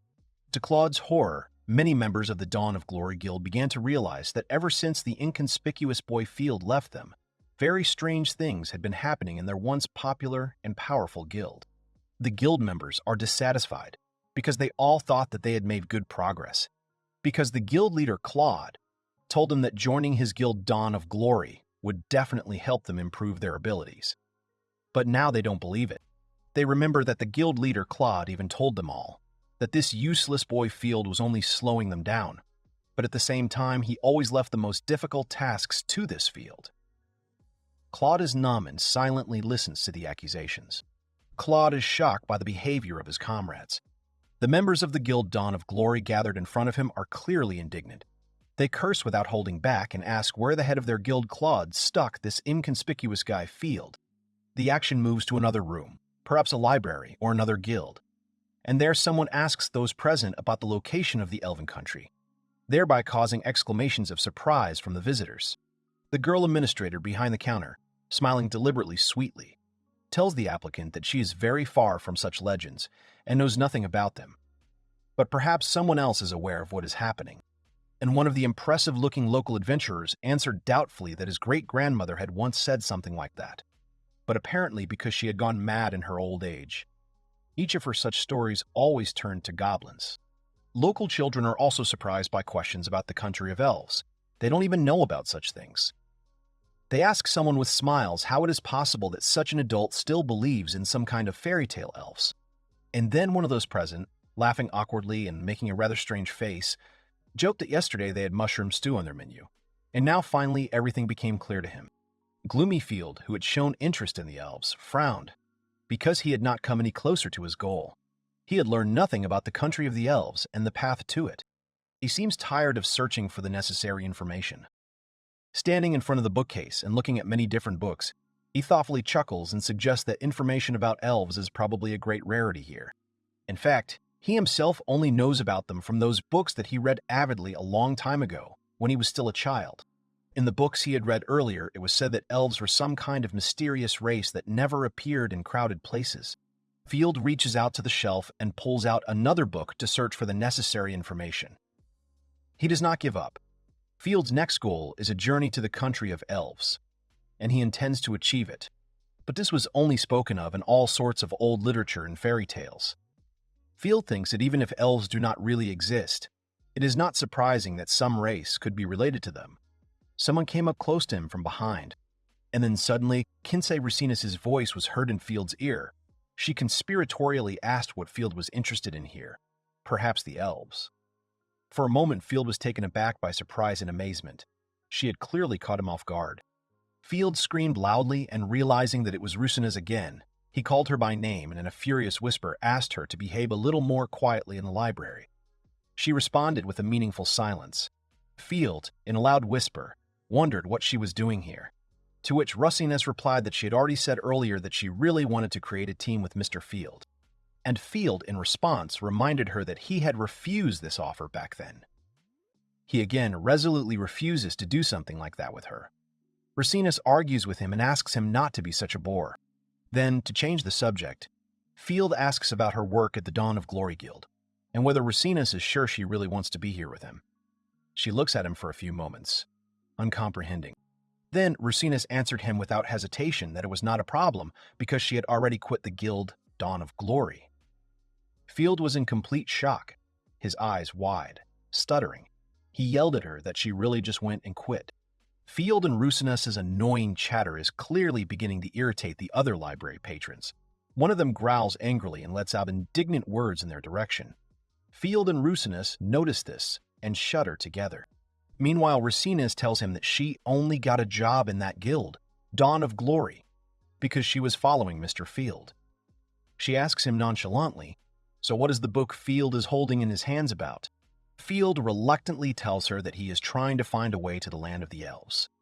He immediately clarifies to her that he knows that these are all just fairy tales, but the thrill of adventure lies in finding something that no one has ever found before. Racinus again insists that she and Mr. Field need to form a team. Field thinks that this is a psychic attack. Racinus disagrees. She wants to tell what she has heard over the past few days. The library visitors are angry. These two are really bothering them. Covering her face with her hand and winking slightly, Kinsei Racinus tells Field in a conspiratorial voice that, in fact, she knows exactly how he can get to the land of the elves. Tired of the noise produced by Field and Racinus's incessant chatter, was heard throughout the library building. With a shout that they needed to be more quiet in the library, the surprised Field and Racinus were abruptly thrown out of the library doors. obviously for disturbing the peace of the other visitors when they were arguing so furiously. Field sadly stated that he and Racines were thrown out of the library. Racines sighed and reproachfully said that Mr. Field should not have behaved like that in the library and started shouting for no reason at all. And then Field suddenly grabbed the surprised Racines by the shoulders and shouted loudly, asking her if she really was there. That very country of elves, probably referring to Racines' words that she knew the way there. Racines froze in surprise and remained silent. Field looks at Racines tensely, waiting for her answer, and again names the country of the elves. Having overcome her surprise, Racines smiles slyly. It seems that now she has the opportunity to influence Mr. Field. Pretending to be lost in thought, Racines says that she doesn't know what to do, but if they go together, then perhaps she will show him the way to the land of the elves. Field begins to boil at her words.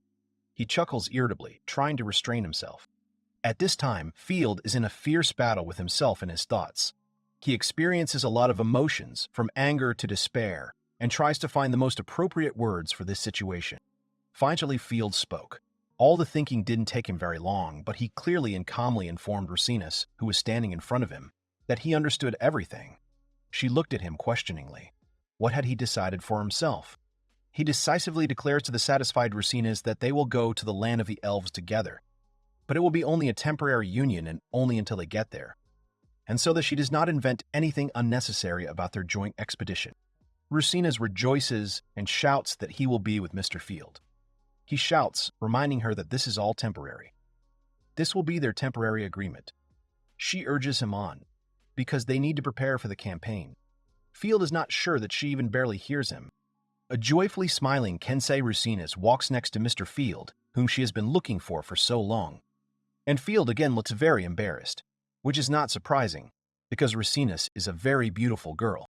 The action moves to the guild Dawn of Glory, where the head of the guild, Claude, in great shock, tensely asks someone what he wants to say. Are they really permanently banning any activity of the guild Dawn of Glory? Fina. A gloomy man in uniform dispassionately informs the head of the guild, Claude, that he has an official document in his hands, and it is written in black and white that any activity on behalf of the guild Dawn of Glory is now prohibited.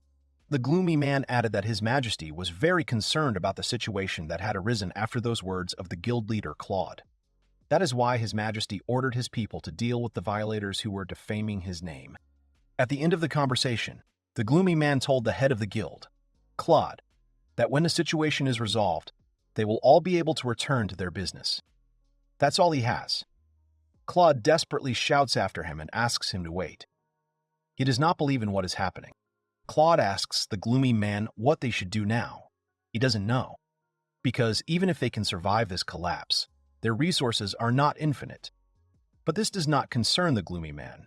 For him, the word of His Majesty is law, which he reports. The gloomy man also added threateningly that if any illegal activity emanating from the Dawn of Glory Guild were to surface, the sanctions imposed would be even stricter. Perhaps the entire guild would even be dissolved. As he left, the gloomy man said that no one was stopping them from acting separately. If the only issue was making ends meet, then the capital was short of janitors and they could help with distributing rations, which would greatly help their country. The gloomy man says goodbye and leaves, leaving Guildmaster Claude in silent shock, pondering what he had just said. Guild leader Claude is very angry. He throws something at the door. Fragments fly in all directions. Claude loudly curses after the gloomy man who left. He does not understand why they are doing this, and whether they are really mocking him and his guild in this way. Claude, in a frenzy, shouts loudly that Dawn of Glory is the best guild in the kingdom. Let it be known to all. In a rage, the guild leader Claude continues to yell that, in fact, in this way, they themselves are shooting themselves in the foot. Claude curses continuously. He does not understand how it all happened. They kicked out the useless Field and hired a holy sword. This should have been just the beginning, but something went wrong. The sorceress Dorothy and the monk Carl asked him to calm down. Everything was done for this. Guildmaster Claude, not paying attention to where he was, fell to his knees without strength. Next to his companions, the sorceress Dorothy and the monk Carl, and other members of the Dawn of Glory Guild crowded around in anticipation. The members of the Dawn of Glory Guild, having gathered in a large crowd in the hall, informed the head of the guild, Claude, that they just heard his entire conversation with the gloomy man. Their faces express misunderstanding and confusion. They clearly did not expect such a statement. Claude thinks that it is possible to start all over again. He still has friends. He apologizes out loud to all the adventurers for his miserable appearance. He assures them that everything will be fine. He understands that it is very difficult, but they must endure. Guildmaster Claude, fiddling with the buckle on his cloak, tore it off with an awkward movement of his hand, and it fell to the floor with a loud clang. One of the adventurers rather rudely tells the guild leader, Claude, that no normal adventurer would need an inactive guild for nothing, and that he is going to find himself another guild. An adventurer does not risk more than necessary. Claude must understand this. They take turns saying goodbye to Claude, saying that it is not they who are like this, but life itself. Someone wishes him to visit and is grateful for everything he has done for him. Claude mumbles something. Suddenly, Banza attacks one of his former comrades, shouting and calling them dirty names. Are they all making fun of him? Since the Dawn of Glory Guild has been feeding them for so many years, and is this really their gratitude? Monk Carl tries in vain to stop Banza, and then the self-confident warrior Banza suddenly receives a powerful blow to the jaw from the departing adventurer. Banza is in shock. He clearly did not expect that he would be knocked out so easily with one blow. Banza flies towards the window and hits the wall with a loud bang. The blow from the adventurer who just talked about changing guilds was really very strong, since it threw the healthy Banza so far. But the man who hit him calmly waves his hand to everyone who remained in the hall. He indifferently says goodbye to the former guild leader, Claude, and leaves the Dawn of Glory Guild. The head of the guild, Claude, fell into a stupor and silently watched the man leave, and the monk Carl rushed forward. He asked if everything was okay with Mr. Bones, and he was also very surprised at how it happened that he was quickly knocked out with just one blow. The former great warrior Banza now looks rather pitiful. Real streams of tears are running from his eyes, and his face is distorted from the blow. He loudly screams that it hurts. It seems that Banza is in shock from what happened, because no one has ever hit him with such blows without any reason. And now it seems to him that this is not right. It is wrong. He continues to scream and cry, mentioning his mother in passing. Monk Carl, wanting to calm the sobbing former warrior Bansu, is going to fix everything with the help of his medical skills. He makes certain passes with his hands, waiting for his skill to work. And then Monk Carl also starts screaming, because his magic powers don't work and Bansa's wounds don't heal at all. Guildmaster Claude is still in a daze. He understands that they are falling apart.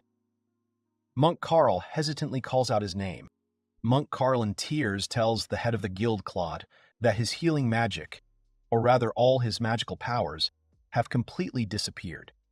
Monk Carl is in shock. His eyes are full of tears, and he does not understand what happened and why it happened. He has no more strength. Guildmaster Claude is horrified. He screams loudly in his mind and realizes that his guild, Dawn of Glory, has just collapsed, and he absolutely does not understand why such a terrible event happened. The action moves to Field, who somewhere on the way to the land of elves confidently fights huge monsters resembling wolves, and does not even remember his former colleagues in the guild, Dawn of Glory. Field, in the middle of the forest, had just been in a fierce battle with large wolves, and finally he stopped and was glaring menacingly in their direction, and they, seeing this, began to shake with fear. Not wanting to become Field's prey, the wolves run away with loud barking. They do not want to attack him anymore, and just want to save their lives. Field snorted contemptuously in the direction of his fleeing opponents, and matter-of-factly stated that the beasts that attacked him were fighting wolves. He is very surprised. Raising his head up, he asks, "Is it really true that the country of elves is somewhere in such a wilderness because there is not even a road here? And how did Racinus find out about this?" Probably referring to her knowledge of the road to the country of elves. He remembers her chatter on the hike. She lectures him about how one should not underestimate battle wolves and the great battle wolf. He is a loner, and he is very tenacious. She was delighted when they found a spring and offered to wash together, but he refused. During their journey together to the land of the elves, Field had the feeling that Racinus had known about the land of the elves a long time ago. Suddenly, he heard something from the forest thicket and pricked up his ears. Field clearly hears something from the direction of the spring where Racinus is bathing. He immediately turns his head in the direction of the noise and goes there to check. Ursinus appeared before Field, who, not suspecting anything, continued to swim. Things are bad, Field thinks, because the weapon of the bathing Kensei Ursinus remained on the shore. Field is going to protect her. He began to pull out his sword and at the same time loudly calls her name and also shouts, warning that one of the battle wolves is moving straight towards her. And then Ursinus turned to face the danger. Her face did not show a shadow of fear. She took a fighting stance and prepared to repel the attack of the battle wolf. Ursinus, without hesitation, hits the attacking war wolf with one of her fighting skills, clearly and powerfully. The force of the blow ripples around her, and the wolf, his eyes wide, gasps at how powerful her blow was. Field is shocked, his eyes wide, silently watching Ursinus from behind a tree trunk. He clearly did not expect that a naked girl would be able to deliver such a devastating blow with her bare hands to a huge fighting wolf, who had flown away from Ursinus's blow, stands a little further away and looks at her. He is still in shock and clearly does not understand what to do next, since his usual prey has never behaved so brazenly. Ursinus looks gloomily at the work of his hands and asks the fighting wolf she just discarded if the dog wants to play with her some more. The battle wolf, who had clearly never lost an attack before, was disappointed and almost cried with frustration. The wolf runs away, and Ursinus, seeing Field, immediately greets him joyfully and without any embarrassment, asking if Mr. Field has decided to keep her company. Field is embarrassed. He does not want to swim. He came because he thought that she was in danger. Ursinus is flattered by his concern and is very pleased. She says that this is what happened, and she is also pleased that Mr. Field was so worried about her. She giggles sweetly, as she thought, Mr. Field really is a very kind person. Ursinus again invites Field to join her in swimming, or maybe Field is not attracted to her body, so he does not want to. She added that if the other girls heard his words about saving, they would definitely pounce on him. But she really isn't very confident in herself. Field timidly assures her that she is very beautiful. Ursinus immediately rejoices and calls him to her again, not realizing that he is standing there. In response, Field indignantly shouts at her to finally cover herself with something. Ursinus and Field, after the incident with the battle wolves, continue their journey to the land of the elves, and she tells him that very soon they will reach an area called the Maze of Fog. Field asked again about the Maze of Fog, Ursinus confirmed. Few people can even just find the entrance to this labyrinth, and only a few are able to go through the labyrinth itself. Field, walking behind Ursinus, makes a distrustful face. He obviously doesn't really believe what Ursinus just told him about the supposedly dangerous place called the Maze of Fog. Ursinus continues to tell him about what awaits them further, and then, right behind this labyrinth, is the land of the elves. Field wanted to say something in response, but changed his mind. Finally, Field, walking slightly behind Ursinus, decided to talk to her about what was troubling him. He thoughtfully called out her name. Looking at Field attentively and unusually seriously, Ursinus waits for what he wants to ask. Then he asks Ursinus to tell him where and why she knows so much about the country of the elves. But these are not all of Field's questions. For example, he does not understand why. From their very first meeting, she was so suspiciously kind to him. Field continues to speak. He asks if she doesn't find this funny. It seems to Field that she is not at all one of those people who can become attached to a person just because he is not selfish. And then something unexpected happened. They were distracted and did not notice the danger. Field was very surprised, but could it really be that the person who had just come out of the forest thicket to meet them was none other than the one Ursinus had told him about a little earlier? A huge, scarred monster with glowing eyes bared its fangs at the sight of the travelers. The monster does not hesitate. It rushes to attack the people standing in its path, clearly intending to make them its rightful prey. Field recognized the monster. He shouts loudly to her that it is a great werewolf. Ursinus grabs his weapon, preparing to meet the danger. The great werewolf growls and quickly flies to attack Ursinus, who has taken a fighting stance and readied her weapon. Field, also prepared for battle, shouts to Ursinus, who is standing in front, to hold on. But she clearly and without hesitation denies his offer. Without turning around, she asks Mr. Field to move away, because she sees that it is a huge fighting wolf. But Racines confidently declares that this battle wolf is definitely not her rival. She smiles contentedly and looks straight ahead at the approaching enemy. The great war wolf's toothy mouth met the swing of Racines' sword in an instant in an attacking blow. And then, Racines changes position and with a powerful blow of his sword deftly repels the attack of the great battle wolf, which is many times larger than her. The sword of Racines completed its lightning-fast movement, and the great battle wolf, without realizing it, was defeated and thrown back by the force of her blow. Field watches her amazing actions in shock.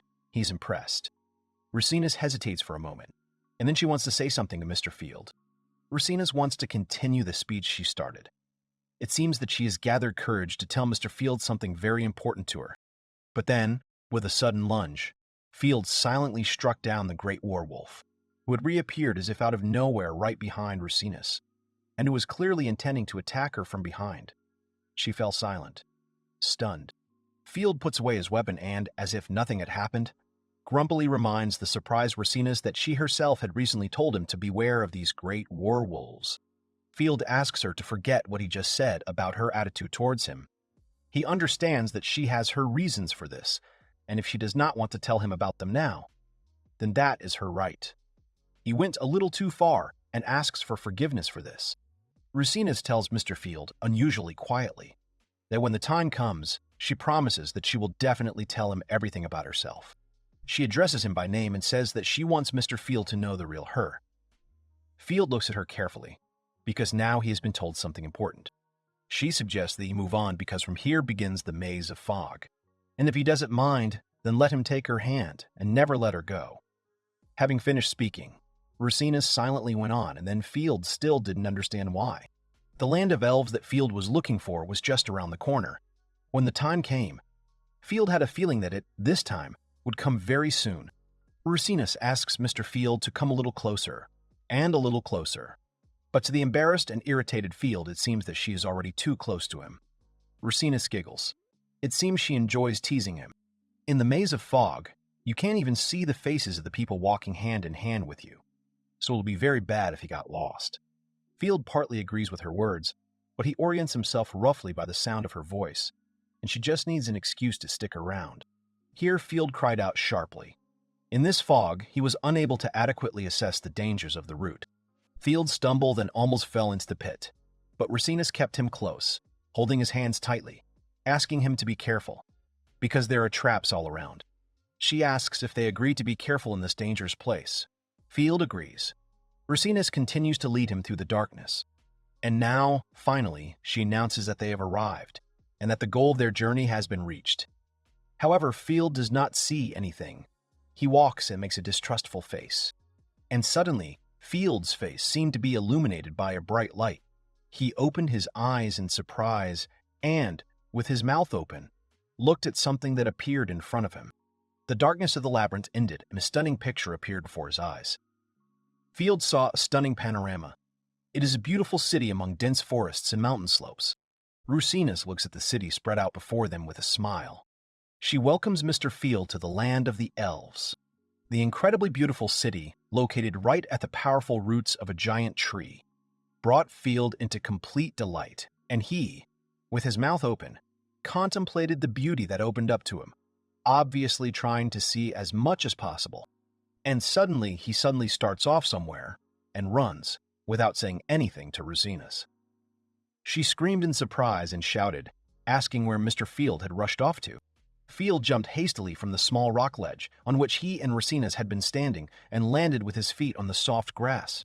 Field cries out in delight, his face expressing childish happiness and delight, and Racines silently watches his delight.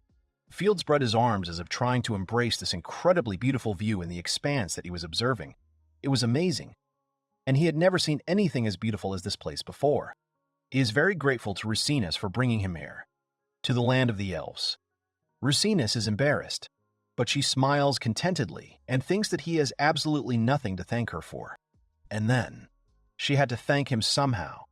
Maybe at the same time she and Mr. Field could create their own team. Field immediately refused her offer again, telling her not to even think about it. Then she offers him to kiss her as a reward for his efforts. She would be very happy about that. Field. to her regret, again refuses the proposed option. At this time, someone is quietly watching them from the thick grass. Rusinus is pouting. She is sure that he has nothing to lose, and in general it is very exciting. She pulls him towards her. Field screams that he does not understand what came over her and that she will drive him to a nervous breakdown. He screams and asks her to stop. Rusinus and Field, who were routinely arguing and messing around, suddenly fell on the grass. Rusinus was still trying to kiss him, and Field was making terrible faces. And then, from the tall grass with cries of delight appeared cute elven children. They smiled radiantly and greeted Miss Rusinus. They knew that it was she. The children were clearly happy to see her.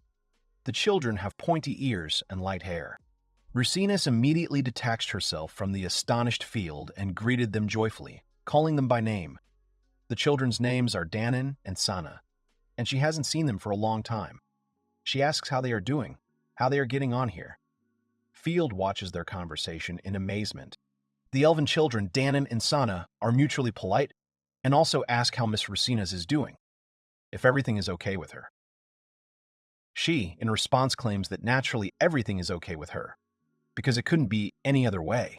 Danon and Sana saw Field and asked who came with her. Could it be her boyfriend? Field puffs indignantly. He denies everything, because they are not in such a relationship at all. Rusinus answered the children that it was just her friend. The children are surprised. And then Field, looking at Rusinus and the children, said out loud that he thought so because it was obvious that Rusinus was not just familiar with the elven children. Yes, Rusinus also thinks that Mr. Field has already understood everything a long time ago, so there is no point in hiding anything any longer. Field silently looks at her. Rusinus will fulfill her promise given to Mr. Field on the way to the land of the elves. She took out earrings from her earlobes, and suddenly her ears instantly changed shape, becoming pointed and long, like all the other elves of this country, just like the children they had just met. Rusinus smiles sweetly and looks straight at Field. She still holds the earrings in her hands. Slightly hesitantly, she tells Field that she is an elf. The elven children, Danon and Sana, swarmed over Field, feeling him up, because he was a human, and they hadn't seen many of them. Field was shocked, but he knew it was true. A beautiful city awaits them. It attracts attention with its neat houses, arches, and many stairs. The whole company moves through the city. They are greeted by the locals. Field carries one of the elven children on his shoulders and sighs in amazement. Looking around, Rusinus confidently leads them along a familiar route. Field lets out another exclamation of admiration as he watches the daily life of the townspeople, seeing how they go about their chores around their homes. Field looks at the people he meets with wide eyes, because everyone here has such long ears. One of the elf children continues to sit on his shoulders. He enthusiastically feels Heel's ears, and Field also noticed something while he was looking at all the elves he met along the way. He was trying to formulate his thoughts and choose the words. Finally, he realized what seemed unusual to him was that both the men and women of this country looked very well groomed. Field was amazed, and when he realized this fully, now Field understands that he feels out of place. And then, looking at Rusinus, he seems to have guessed something. One of the elven children, still sitting on his shoulders, asks what's wrong with his brother Field. He looks away thoughtfully. Next to Field, there is a second elf child. He also looks at Field, waiting for him to answer. The children are very beautiful, and the thoughtful Field, as if continuing to talk to himself out loud, reports that he has finally become convinced of something. The elven children, Danon and Sana, do not understand what he's talking about, looking at the beautiful city through which they were still walking. Field thought about Rusinus and who she really was. Suddenly, Field announces that it appears Rusinus's level has gone up a bit. She lets out a startled cry and turns to face Field, her face expressing extreme surprise, even shock. Clearly, she had not expected such a statement. She asks how Field knows this and immediately thinks that this is why it seems to her that her body has become lighter. She understood everything, but it is not every day that you meet a person who knows analysis, and he is also in the same group, albeit temporary, with Rusinus. Field thinks that during the trip here, they receive increased experience. Rusinus is happy. She already thought that she would not become stronger. She thanks Mr. Field. Danon and Sana do not understand what the Sword Maiden is talking about, because she is already more than strong. But Rusinus suddenly says in a serious tone in response to Danon and Sana's delight that no, that's not true. Field froze and stared at her in confusion, trying to understand. Rusinus continues to say that she believes that for now, the level that she has is still not enough. She needs to be even stronger.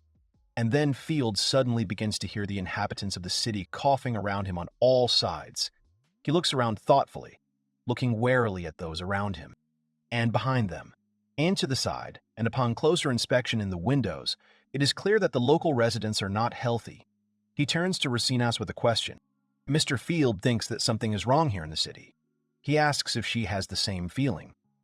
One of the elven children immediately agrees with him, because they are sure that Brother Field is absolutely right. Danon and Sana say that there is some kind of magic forest power or something like that around them, and it seems to be depleting. That is why all the adults in the city have been running around like crazy lately. Danon and Sana continue to talk. They think that it is very bad, and it was such that even Illumina herself lost consciousness. Rusinus, in shock, asks again, is it really possible that even Illumina is sick? Field, surprised, asks the children for information again. He does not understand who Illumina is, and Rusinus replies that Illumina is her sister. Rusinus clenched her fists. She thinks that her sister understands magic much better than her, and that she is the best person that Rusinus knows. And she is so proud of her. Rusinus hesitantly asks Mr. Field for forgiveness, but she needs to go to her sister now. Field sighs in embarrassment, scratches the back of his head, and sighing asks Rusinus where her sister Illumina is. Rusinus is very surprised. Does Mr. Field really want to go with them? Field retorts that it is obvious that they are all worried about Illumina. And then he feels that he owes a great debt to Rusinus for bringing him here, and going with them to Illumina is the least he can do now. And Field also reminds Rusinus that he is a stranger here, and since that is the case, he cannot be left alone in the City of Elves. Rusinus is amazed. She wants to say something to Mr. Field, but falls silent. Danon and Sanamola listen to them, and then the elven children Danon and Sana ask Field if he is definitely not their sister Rusinus' boyfriend. Field immediately vehemently denies all this because he already told them that he is not Rusinus' boyfriend. Danon and Sana both tell Field that they are very sorry that this is not the case. Rusinus is surprised by their chatter and is about to say something. She was trying to calm down their chatter about Field possibly being her boyfriend, but then she suddenly became embarrassed and laughed at her own thoughts. Rusinus sighed, closed her eyes slightly, and dreamily agreed with Danon and Sana. She really was very sorry that Mr. Field was not her boyfriend. Rusinus and Field with the children reached their destination. It was obviously some important building. There was a guard at the entrance. This is a castle. Near the castle gates, the Princess Rusinus is greeted by an elf guard.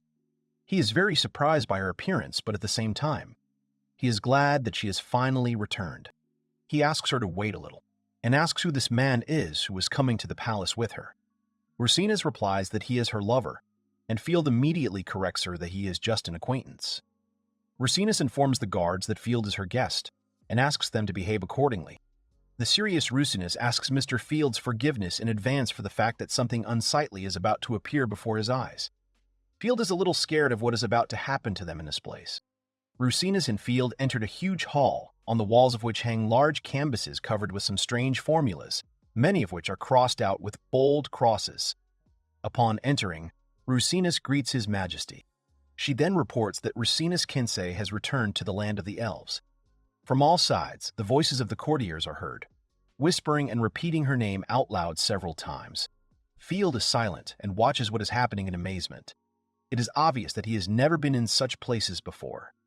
So far, no one present has responded to Rusinus. The scratching of a pen is heard, and an important elf, who is probably the king, writing something on the canvases, is discontentedly distracted and asks if it is true that Rusinus has returned. The king's heavy gaze is directed straight at Rusinus and Field, who have entered the hall. Quickly approaching those who entered, His Majesty unexpectedly rewarded Rusinus with a sweeping slap.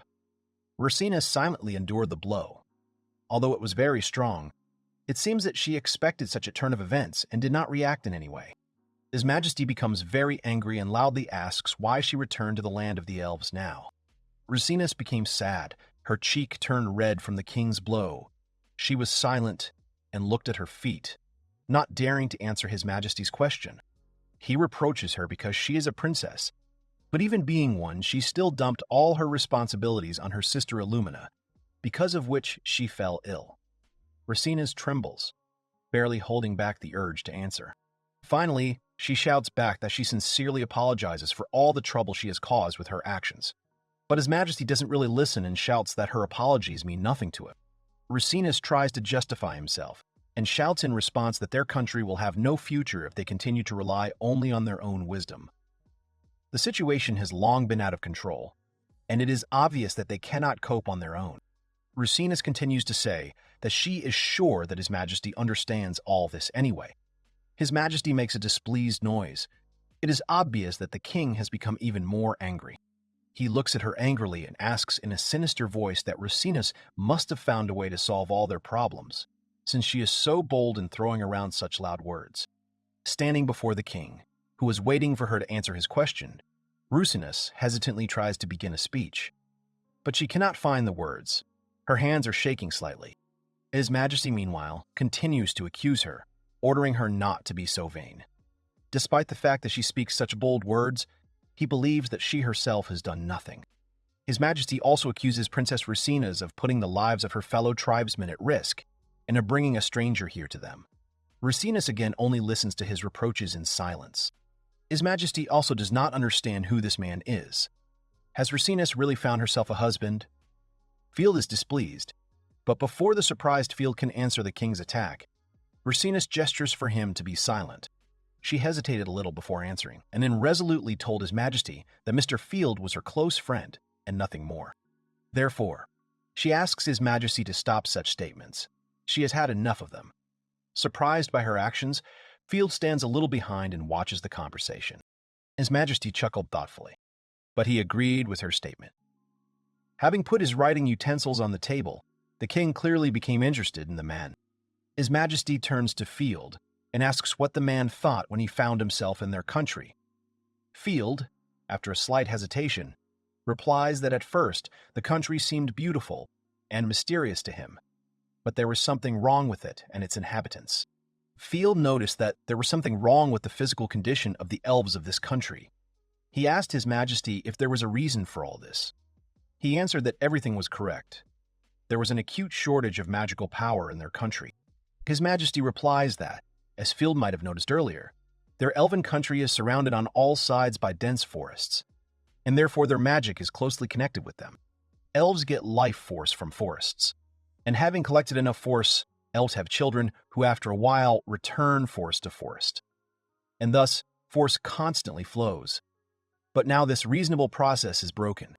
The land of the elves lost many of their tribesmen, fighting in constant battles with various enemies of their race.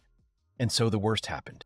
His Majesty gloomily stated that the result of all the wars was that the strength of the forests surrounding them was gradually waning. The magical power of the forests has become less, therefore the life force of the elves has become less.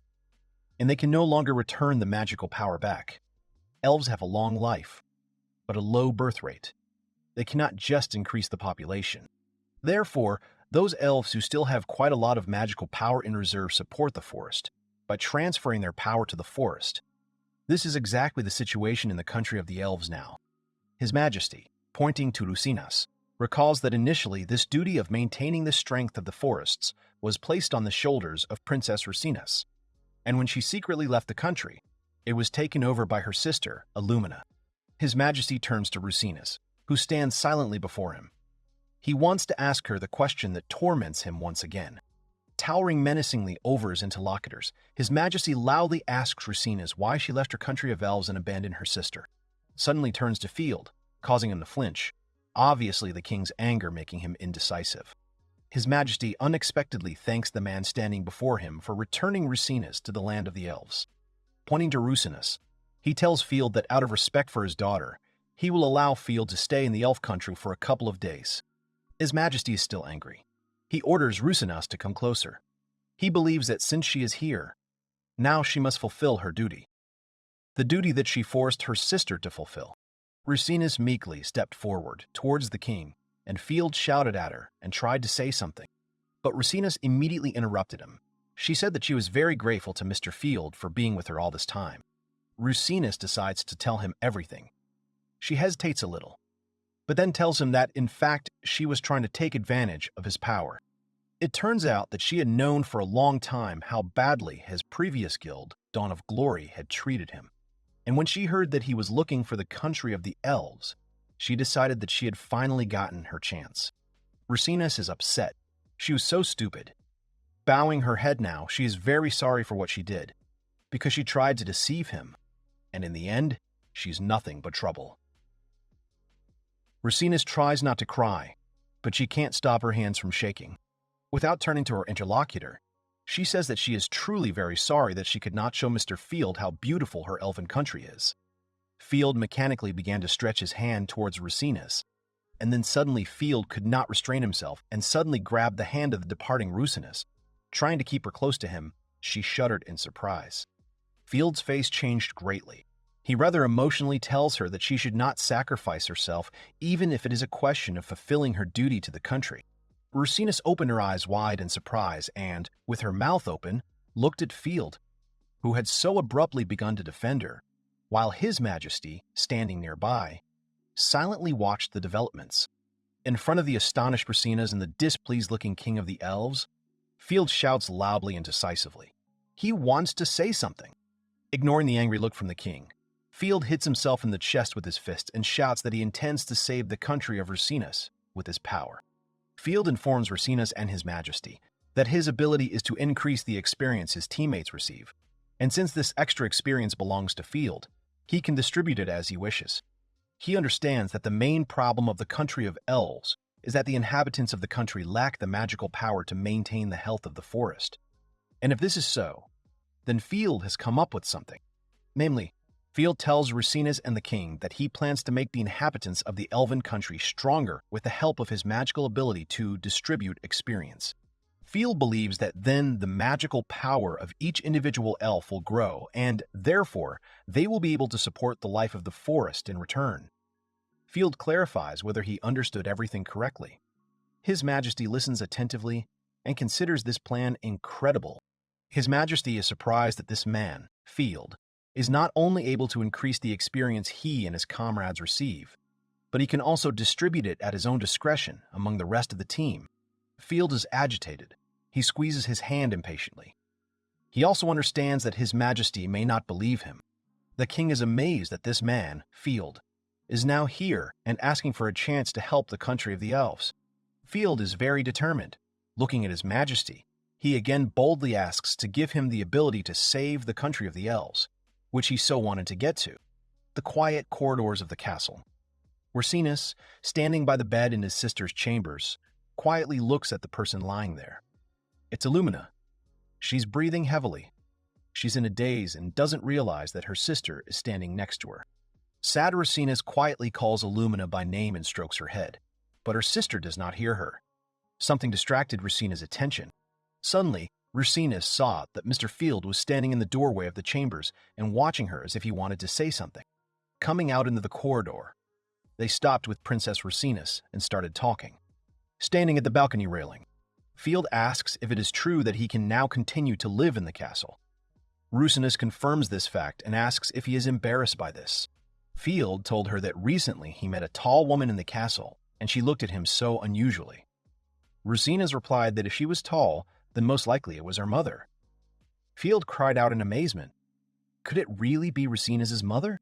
He thinks with embarrassment that you can't tell how old elves really are by looking at them. And Rusinus explains to him that people are simply not frequent guests in their area. Rusinus is worried. She rubs her hands and asks Mr. Field for forgiveness for all the inconvenience caused. After all, she left the land of the elves to find a solution to their problems somewhere far away, not only beyond its borders, but also beyond the boundaries of their elven knowledge. For a long time, she tirelessly searched and searched for answers in different places, from different people, in different books. Day after day, without rest. Rusinus then tells Field that one day there came a moment when she was simply tired of looking for answers. But Field's ability immediately attracted Rusinus' attention, so she came up with a plan that would allow her to get closer to him, and here they are, in the land of the elves. Field clarifies whether this was the only thing. Rusinus hesitates with a final answer. She, sighing heavily, says that she acted very stupidly, trying to use him. But even so, she does not understand why Mr. Field ultimately decided to help the inhabitants of the elven country. Field looks at her in confusion and thinks about what to answer. Field simply replies that he himself does not really know why he did it. Just like that. Although, if she needs a reason, she can assume that he did it in gratitude for her bringing him here. She clarifies if that's all. He confirms. Confused, Field thinks that it would be sad if such a beautiful country of elves simply disappeared. He himself is not sure of his words, but continues to speak. Field understands that country and family are very important, especially if they have spent so many years together. Besides, if his teammate is in trouble, he can't just turn a blind eye to it. To change the subject and overcome his embarrassment in front of the girl, Field sums up that he is, in fact, an adventurer, and not just anyone. Rusinus blushes sweetly and smiles. Rusinus is pleased, but at the same time she believes that it is because of this way of thinking that Field is constantly being used. Field shushes her, because he was just trying to tell her something kind, and she's ruining everything for him. Rusinus and Field continue their usual fuss and squabble. It seems they have become very close friends. Their joy was interrupted by the sudden appearance of His Majesty next to them, who coldly addressed the man, without even calling him by name. His Majesty, still looking menacingly at Field, expressed his desire to immediately speak with the man face to face. Field felt uncomfortable, because they had already gone so deep into the bowels of the castle, and Field did not yet understand why His Majesty needed him. Suddenly, His Majesty, without looking at the man, states that Field's sword seemed to have reached its limit. Field mechanically grabbed the scabbard with the sword and chuckled. Field is not surprised in his mind. It is even natural, because his sword has been through so much, and battled wolves, and a great battle wolf, and even a whole dragon. But Field does not understand what of it. His Majesty ordered Field to stop. In front of Field and the Elven King stand huge carved doors, which are decorated with beautiful ligature and equipped with some kind of clockwork mechanism, probably responsible for their opening. His Majesty, standing in front of the huge doors, sharply extended his hand and made some passes, as if he had grabbed something invisible to the human eye. A crash and a grinding sound from the huge doors. Apparently, the hidden mechanism controlling the heavy doors had come into action. The Elven King is focused. He continues to control the door-opening system from a distance. In response to the king's actions, the clock mechanism in the door began to move, and loudly began to beat out a rhythm. All the gears and runners in the huge doors began to spin very quickly, and from all sides you could hear the clatter, grinding, and clanking of metal parts. Finally, the huge doors opened with a crash, revealing the blackness of the passage, and the amazed Field froze on the threshold, not daring to enter. Field and the Elven King are many times smaller than these huge doors. His Majesty, turning to Field, asked what he was looking at there, and then ordered him not to stand there like a pillar, and to quickly go inside the room. Field is shocked by what he sees. He looks at what is happening with his eyes wide open. Obviously, he did not expect to see such an impressive action. Field followed the Elven King inside. His Majesty informed him that he and Field were in the Elven Treasury, and that the items that had undergone a special enchantment procedure were kept there. Field was shocked. Inside, Field looks around with all his might, trying to see everything. And the king continues to say that naturally, he knows very well that there are almost no warriors left in his country who would be able to cope with these treasures. His Majesty turns to Field again. He really wants to ask Field something about the ability that he told him about earlier. If the ability really works as Field described, then His Majesty does not understand where Field will get so much experience. In order to get a solid amount of additional experience, there must be a decent amount of it to begin with. Field replies that Rusinus told him that there were large monsters in the plains north of the Elven country, and that he planned to use the experience gained from defeating them to distribute it among the elves. His Majesty understands what this is about. He assumes that Field will most likely be able to fight these monsters. But even if Rusinus goes with him, the experience that the two warriors will receive will still be insufficient to carry out their plan. In other words, His Majesty believes that the plan that Field had so emotionally come up with a little earlier lacks two important parts, namely, teammates and suitable weapons. He drew Field's attention to the impressive sword that stood right in front of them, This sword was clearly not an ordinary one, and was valuable. The Elven King shows Field a secret artifact that has been kept in the land of the elves for many generations. The Elven King raised the sword, whose name is Excalibur, the Holy Sword. After making several swings of the beautiful sword, His Majesty announces that he wants Field to take this sword for himself, and holds it out towards Field. His Majesty is ready to entrust Field with rare weapons and 100 of his best soldiers. He believes that this should be enough to carry out their plan. Field is shocked by such an offer, and at first tries to refuse the king's gift. Field thinks that he cannot accept something as valuable as this sword. But His Majesty is adamant. He orders Field not to argue with him. His Majesty frowns. It is hard for him to talk about this, but he understands that in his weakened country there is currently no warrior strong enough to handle the sword Excalibur. His Majesty says that they have been trying for a very long time to find a warrior who would be worthy of this sword, but they have not found anyone. Or rather, that is how it was until today, when Field appeared. Field listens intently to the king. His Majesty, holding the sword, knelt before Field. He says that he is sorry that he cannot help him any more in carrying out the plan to save the country of the elves, and that he is very ashamed of this. Field looks in amazement at the kneeling king. For the sake of the future of the country of the elves, His Majesty asks Field to accept this sword from him and save the inhabitants of his country. His Majesty was very upset. He hesitated a little, and then informed Field that he actually considered himself a helpless king. Field saw that the king's hands holding the sword were trembling slightly. Field understood everything. He resolutely took the sword from the hands of His Majesty and raised it in front of himself. Closing his eyes, Field tuned in to the answer, and said that he proudly accepts this gift from the king of the elves. A little later, Field dresses in comfortable combat gear, throwing a hooded cloak over his shoulders. Field then deftly places all the necessary equipment on his body, snapping the buckles of the sling and scabbard. Field placed the holy sword Excalibur, entrusted to him by the Elven King, in the scabbard behind his back, and placed it there comfortably. He is very focused and confident in himself and his actions. To complete the outfit, he put on gloves and clenched his fist. The door of the room where Field was putting on his combat suit, preparing for something important, swung open, and Racina's appeared on the threshold. Field thinks that he is now well prepared for the campaign. Racina's calls his name from the door. It is time for him and the team of elves to set out on their journey. Field looks resolutely into the distance, as if mentally already halfway to the dangers awaiting them. He clearly intends to overcome everything.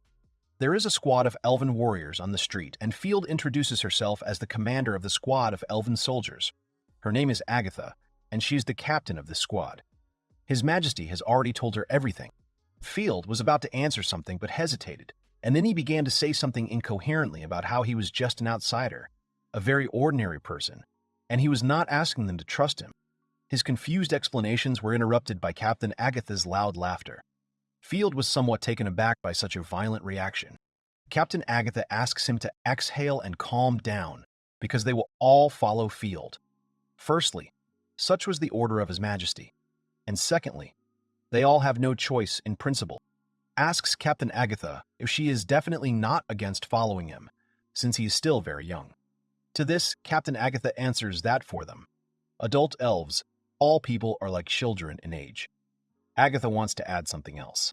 Captain Agatha, looking straight into Field's eyes, says that she believes that now races and years lived mean nothing, because now only the result is important for all of them. And then, looking straight at Field, she asks him if he thinks the same as she does, and Field, looking into her eyes, silently agrees with her statement. Field and Agatha clearly understood each other. Rucinus, standing slightly behind Field, unusually calm, reminds him that on this mission, Mr. Field is the most important one. Field tensed up a little, because it was a responsibility. That's why Rucinus thinks he should say something to his squad before the expedition. Field glanced thoughtfully to the side. It seems she's right. Field decided to be honest with the squad entrusted to him. Addressing the elves, he admits that for him, a stranger in the land of the elves, leading their battle is a very difficult matter.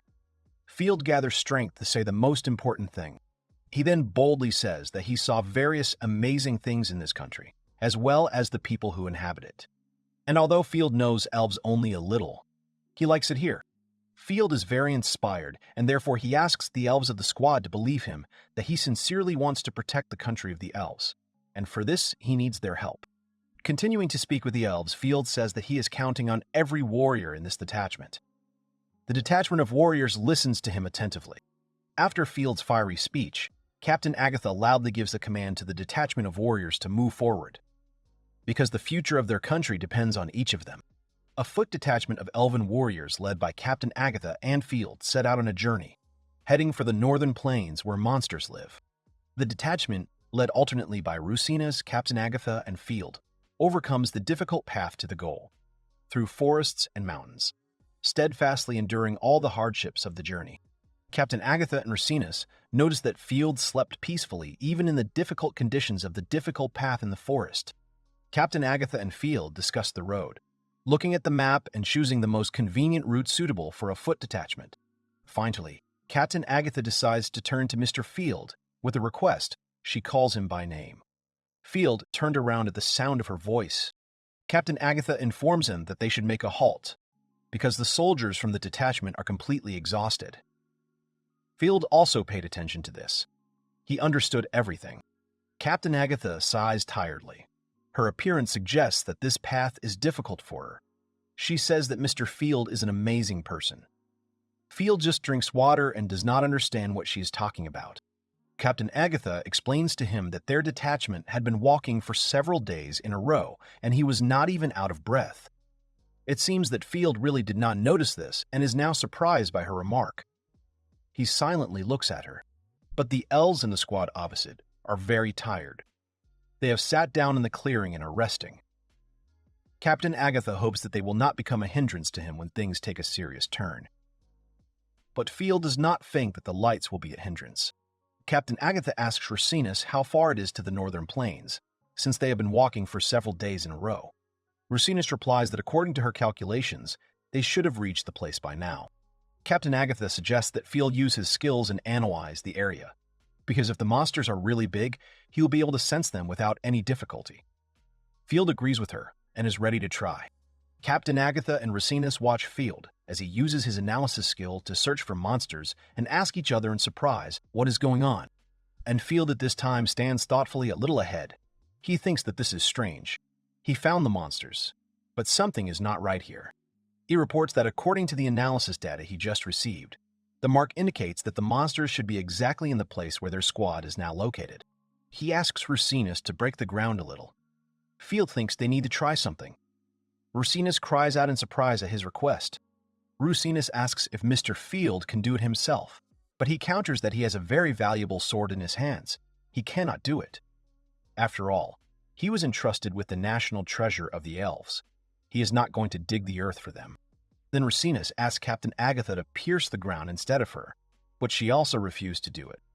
Her ability greatly damages the sword, so she definitely won't do it. Field makes a pleading face and begs Rusinas to fulfill his request. Rusinas is not very keen on doing so and pretends to pout. In the end, she understood everything and agreed to do what he asked. Rusinas is focused. He confidently takes the weapon out of its sheath. Drawing her sword, Rusinas struck the ground beneath their feet. However, contrary to their expectations, nothing happened, and the ground cut by Rusinas' sword remained calm. Field is surprised and finds it strange. He hoped that the monsters would be hiding somewhere underground or something like that. He was about to say something else, but he was interrupted by a wild scream that burst out from the crevice. This cry is so strong and terrible that it plunges everyone present into horror. They scream that they do not understand what is happening. Captain Agatha gives the elves the command to immediately prepare for battle, and the excited Rusinas, trying to shout down the cry of the unknown monster, calls for Mr. Field. It seems she knows what it is. Captain Agatha immediately orders her warriors not to split up and try to reach the foot of the mountain. Field and Rusinas seem to be in a stupor, but then Field realized that the monster was not in the mountain. With a face distorted with surprise, Field stated out loud that the monsters he was looking for were not hiding in the mountain at all, but that the mountain itself was the monster. He clearly did not expect such a result. Right before the eyes of the amazed people and elves, what they thought was a mountain swelled, changed shape, and began to take on the outline of a huge monster, which continued to emit a terrifying cry. One day, a traveler found himself in a village that lay somewhere on the plains. The traveler, left without any money at all, asked one of the villagers to give him a place to stay for the night, and he, agreeing, took him to an empty house. The traveler, who had fallen into a peaceful sleep in an empty house on the plain, suddenly woke up in fright in the middle of the night, feeling how the place where he had spent the night began to shake. The unknown tremors of the earth continued until the morning. The traveler could not fall asleep again and waited for the shaking to stop so he could leave. When the tremors stopped, he left his shelter and, looking around, froze in place in surprise. The traveler saw an empty space before him. The village he had visited the day before had disappeared, leaving the traveler alone in the middle of a barren space, in which there remained only he and the small, unsightly house in which he had spent the night. A thunderous, wild roar resounded in the recently quiet forest space. A huge beast of gigantic size appeared before the heroes, opening its mighty mouth with a row of sharp, large teeth. Its enormous body moved, creating a terrible noise. Field stood frozen in shock, staring at the giant beast before him. The boy's body was overcome with tremors, caused by the sudden appearance of the monster. Fear was written on his face, and beads of sweat rolled down his body. Lunasis and Field stand nearby and watch the creature in amazement. The girl guesses who the creature is, but does not voice her guesses. The guy begins to reason out loud, saying that the beast looks like a dragon without wings. Field suggests that the creature is a subspecies of dinosaur. At this time, the beast grows larger, its entire body growing in front of the group of warriors. It did not stop. Its deafening roar continued to be heard throughout the area. The girl tells her comrades standing nearby that she has heard of monsters of large size, but never thought of a creature so huge. Field turns and loudly calls out to the warrior Agate, asking him about the whereabouts of the rest of the soldiers. Agate replies that the soldiers are in terror, but he managed to group them and restore the formation. But then he falls silent, hesitating to continue his thought. Field, having assessed the situation and listened to Agate, speaks loudly, worried that he himself understands the mood of the soldiers, frightened by such an enemy, with whom they cannot cope with numbers alone. The young man was worried. Sweat was pouring down his face. The young man adds to his words, confidently saying that attacking this monster openly, directly at it, is a real suicide for them. At this time, the monster opens its huge, homeless mouth and lets out a monstrous roar. As the beast slowly moves and maneuvers, one of the squad asks what they should do with this monster, saying that it has not noticed them yet. Another responds curtly that this is not at all like a normal monster hunt. Field turns to Agate and orders him that they should get the beast's attention before it gets away, so the boy asks the captain to try to get the soldiers to hold formation. He asks the girl to continue the attack. The girl briefly says that she understood the order. A gleam in anticipation appears in her eyes, and she takes her sword out of its sheath, making a sharp swing of her hand. With fire and determination in her eyes, Lunasis quickly and sharply brings down her sword, creating lines of immense force around herself, cutting through the air and space around her. The black lines from her sword, under the impact of the girl's blows, rush forward with all their strength and power, raising clouds of dust and cutting through the ground. With a loud noise, they crash into the monster's body, dealing him a significant blow. After this contact, there is silence. The beast does not move, frozen from the blow. He is in thought about the sensations he has just experienced. The monster froze, towering over the entire forest with its enormous body. The heroes do not know what to say for a few seconds, looking closely at the beast's reaction, and then someone asks for confirmation whether it has stopped. They answer in the affirmative. At that very moment, the monster dies, slowly starting to move again. It opens its huge mouth and lets out a thunderous roar with all its might, filled with malice, deafening all the surrounding area. The sound echoed throughout the space, causing a protagonist to cover their ears and cower from the force of the deafening roar. Lunasis squeezed her eyes shut, and Field's face twisted in discomfort, his teeth clenched tightly. Another loud roar was heard. Lunasis, crouching down, loudly asked why the monster had not reacted like that right away. Field, covering his ears with his hands more tightly, answered that the monster was very big, so the pain took a long time to reach the nervous system, and it took time. The monster suddenly turned away from them, as if deliberately ignoring the people in the forest thicket. Someone from the squad noted this in surprise, assuming that the creature simply had not noticed them yet. But Field did not agree with this assumption. He looked closely at the monster in front of him, analyzing its actions with his large, attentive eyes and trying to calculate them in advance, preventing its attack. The young man recalled his encounter with the dragon and his battle with it in the past, as if comparing these two creatures. He mentally noted to himself that the monster would not simply ignore them, letting them go.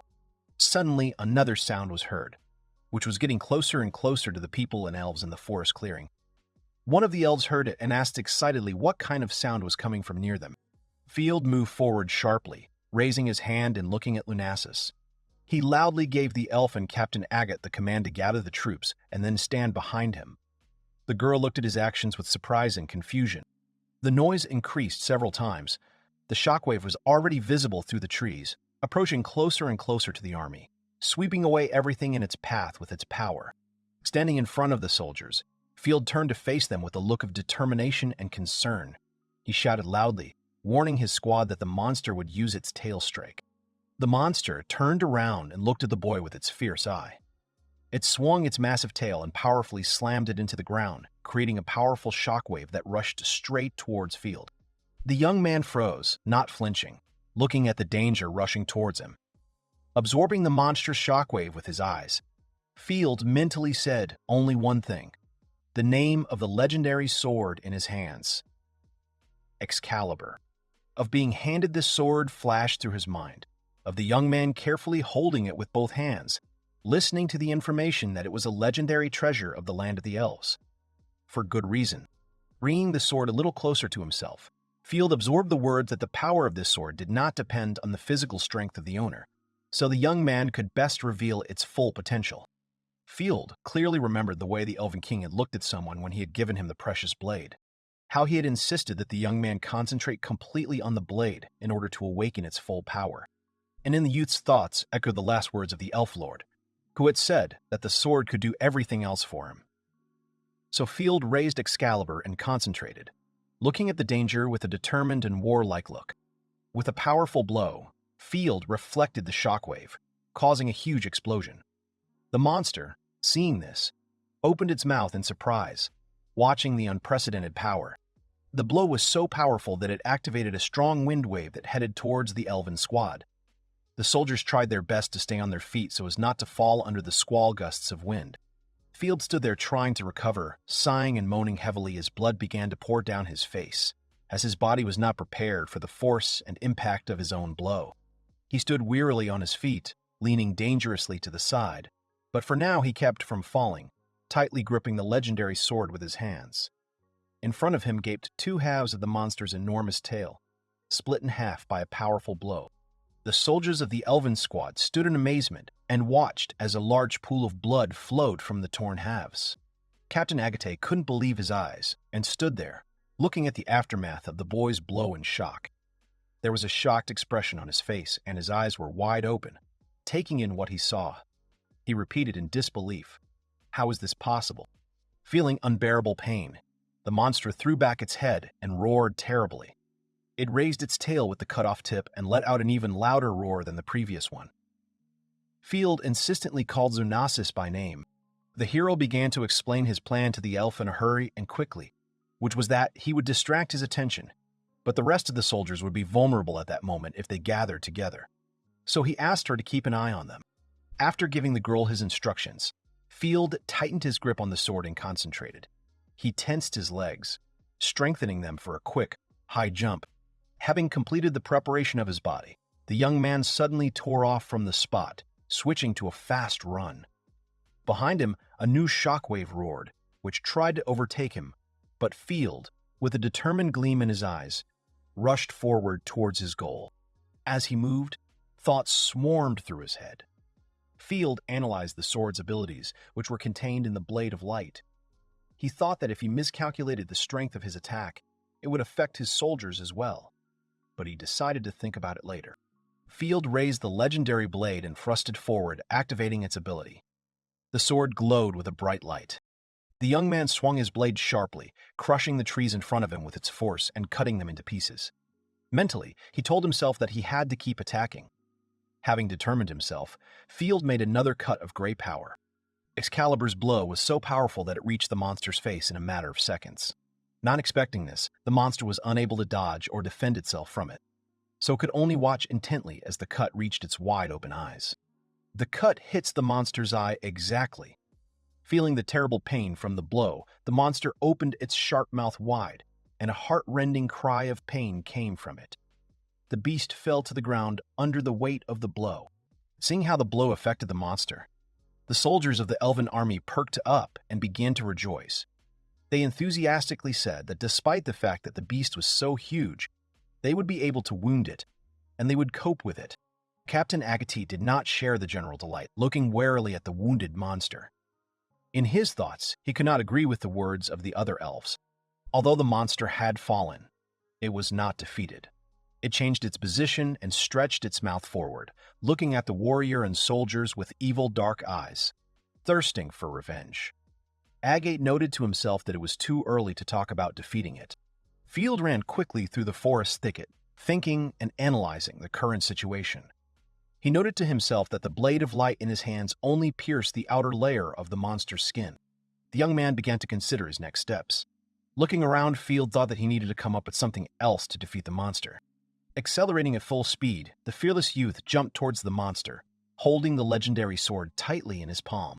With deafening force, he directed a powerful blow at the monster's body, creating several explosions on its inner shell and destroying its structure. This did not go without consequences for Field himself, because the rough rock cracked in some places under him, crumbling. At the last moment, the young man was able to grab hold of some stone with his fingers, saving himself from falling. With a loud cry, Field pulled himself up and climbed to the surface, holding tightly to the rock shell.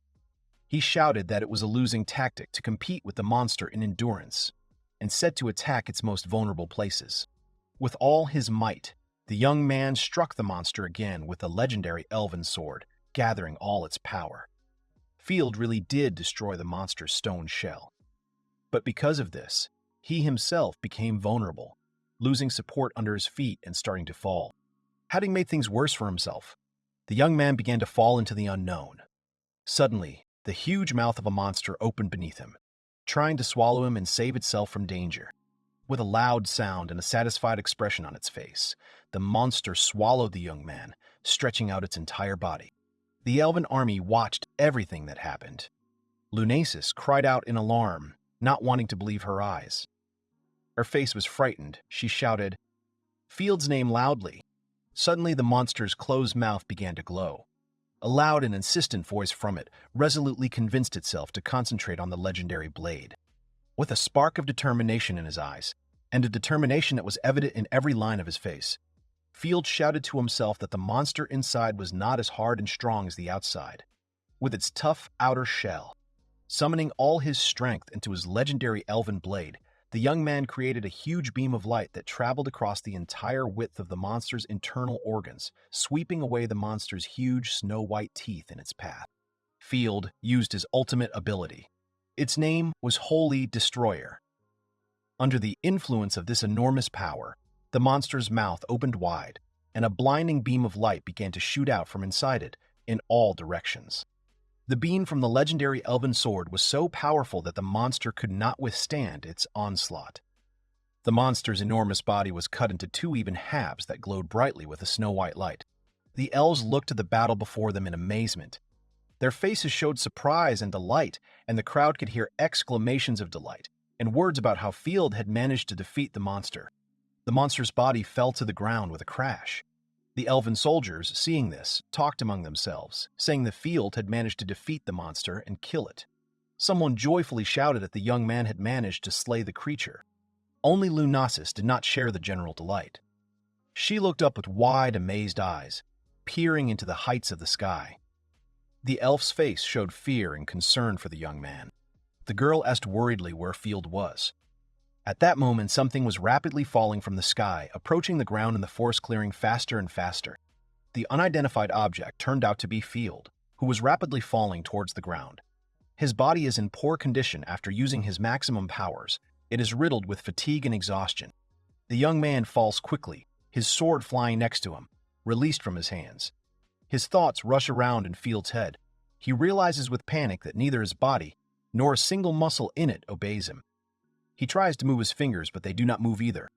His tired eyes look at the sky. They fill with tears. He understands that his body has no strength, no mana, no motor abilities.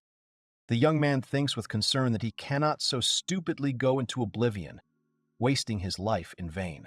Field continues to fall rapidly, tears streaming from his eyes, which the wind carries into the air.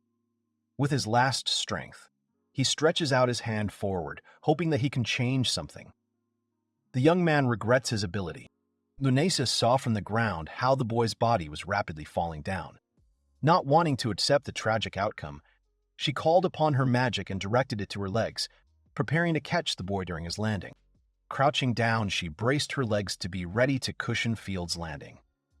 She opened her arms, watching the boy fly closer and closer to her, calculating the place where he should fall. As the boy got closer and closer to the ground, Lunasis screamed his name loudly, looking at him with frightened eyes. Just as Field was very close to falling, the elf extended her arms and leaned her body back a little, trying to soften his landing. Their two bodies connected, and they both fell to the ground with a loud thud. But the girl softened the boy's fall, minimizing the consequences. A few meters away from them, the legendary elven sword fell and clanged against the surface. Lunasis, holding the young man in her arms, called him by name and imploringly asked him not to leave her. Field slowly opened his tired eyes and, looking at the elf, hesitantly asked her if he had really completed his task. The girl held the young man in her arms, carefully and gently. Hearing his question, she looked at him with disbelief, looking at him in surprise and trying to comprehend that he remained alive and unharmed. Her mouth dropped open in surprise. She remained silent, looking with her eyes at the living young man in her arms. Field continued to ask timidly, asking her if he was dreaming all of this. Coming to her senses, Lunasis smiled widely with relief. Unshed tears frozen in her eyes, which looked at the young man with tenderness. She carefully told him that she could give him the potion mouth to mouth, and then he would get up and see everything for himself. Field smiled happily, looking at the girl with one eye. He grinned at her words, and, while the elf gently stroked his dirty cheek with her fingers, the young man told her that he was fine and that he could cope on his own, without a magic potion. They were lying in the middle of an empty space, far away from everyone. Seeing them, worried Captain Agate and other elves quickly started running to them to help the commander and express their gratitude. It was time to return to the elven residence. The elven king and his assistant turned around in surprise at the returning detachment, not reliving their quick return. Before them appeared joyful and contented warriors, who with pride and a sense of accomplishment returned to the king. The faces of Lunasis, Field, and Agate were lit up with happy smiles. She supported him so that he did not fall. The elven king just watched as the soldiers entered the palace, returning home. As they crossed the threshold, Lunasis released Field and opened her arms to embrace her father.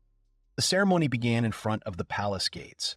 All the inhabitants of the elven country gathered in the square, anxiously awaiting the beginning. In front of them, Field, Lunasis, and her father towered above. Field closed his eyes and concentrated, calling upon his ability. He extended his hands forward and began to fill them with his magic, causing the light to come from within. The elves in the square watched in amazement as everything happened. They began to glow, feeling how the young man's ability filled them with power and increased their magic. The elves smiled and joyfully celebrated such an event. Many in the square hugged their relatives, trying to share their common happiness. Someone was already starting to boast about their newfound strength. Field and Lunasis watched all this proudly and contentedly. They stood with joyful smiles. Feeling something, Lunasis turned away from watching the square and turned back, peering at the approaching figure.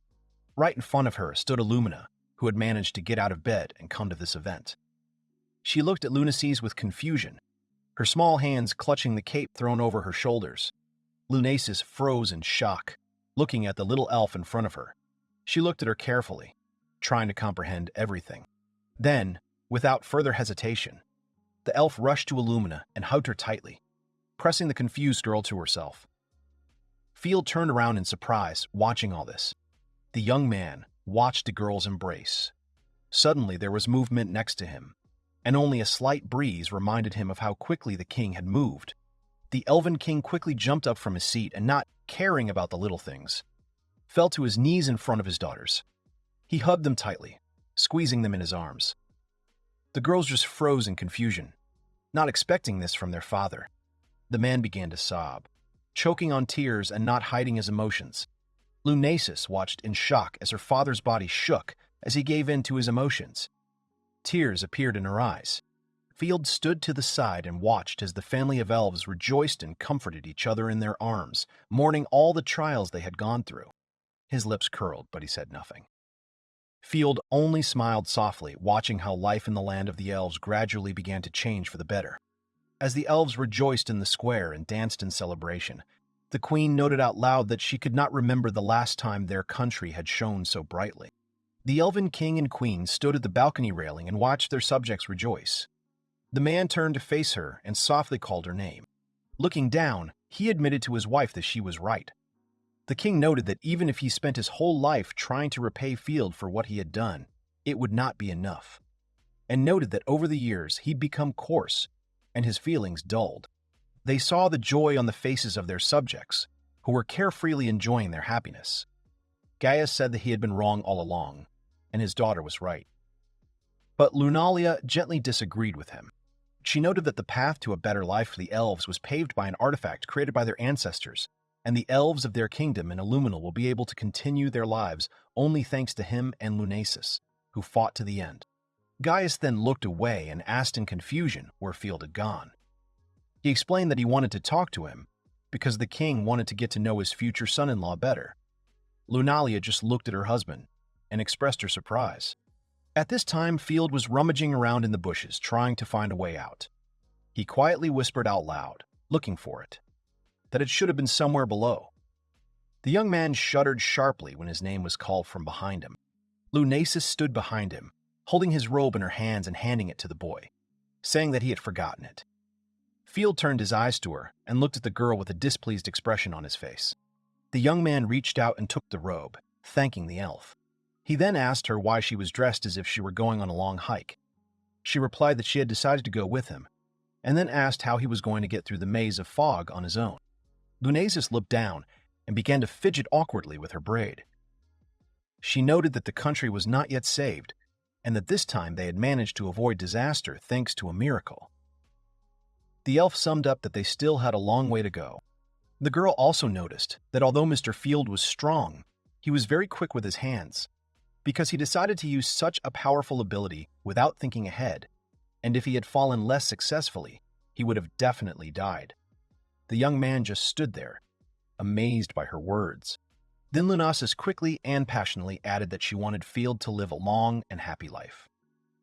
The young man casually asked why she was so worried about him only because the country of the elves badly needed his strength. Field clasped his hands behind his head and stood relaxed, waiting for the girl's answer. Lunasis said briefly and firmly that he was wrong. The young man turned to her. The elf, standing before him, said decisively that the reason for her concern was that she wanted to be with him, even if their time together was short. Lunasis fell silent after her words. She looked straight at Field. Her lips stretched into a gentle smile, and her eyes sparkled with warmth and softness towards the young man. The precious earrings in the girl's ears swayed in the wind, sparkling. Field threw his robe over himself and wrapped himself in it.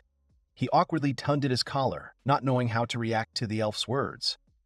His cheeks flushed, betraying his embarrassment. He quickly turned away from Lunasis, not wanting to show her his embarrassment. He pretended not to care, so he casually blurted out that her actions were none of his business, and that she should do whatever she wanted. The elf only smiled contentedly. Suddenly, they both froze, feeling that there was a third person among them. Lunasis turned her gaze to the girl in the hat with rabbit ears. The boy and girl cried out in surprise when they saw Illumina joining them. The girl stood with a wide and proud smile, holding what looked like a broom tied with a bow, and was ready to go with them on their journey. At this time, chaos was taking place in the dirty sewer pipe. The entire cramped space was stained with an unpleasant liquid, and unpleasant sighs and curses were heard from afar. Loud squeaks of rat-like creatures were heard. They looked dissatisfied and angry. Next to them, bitter words were heard from a man who claimed that he and his comrades used to be the strongest guild. In front of the horde of large rats were Field's former guildmates. They looked scared and depressed, with large tears rolling down from the eyes of the warrior Bonsa. The leader, Claude, wondered at their situation in confusion. They grouped together in a narrow sewer tunnel and were ready to defend themselves. From the other side of the tunnel, moles were rapidly approaching them, squeaking aggressively and angrily. Claude wondered in bewilderment why all this was happening to them. Claude recalls the past, namely his first meeting with Field. In his memory, he sees the face of a heavy-set soldier who calls him loudly and insistently and asks him to come to him for a second.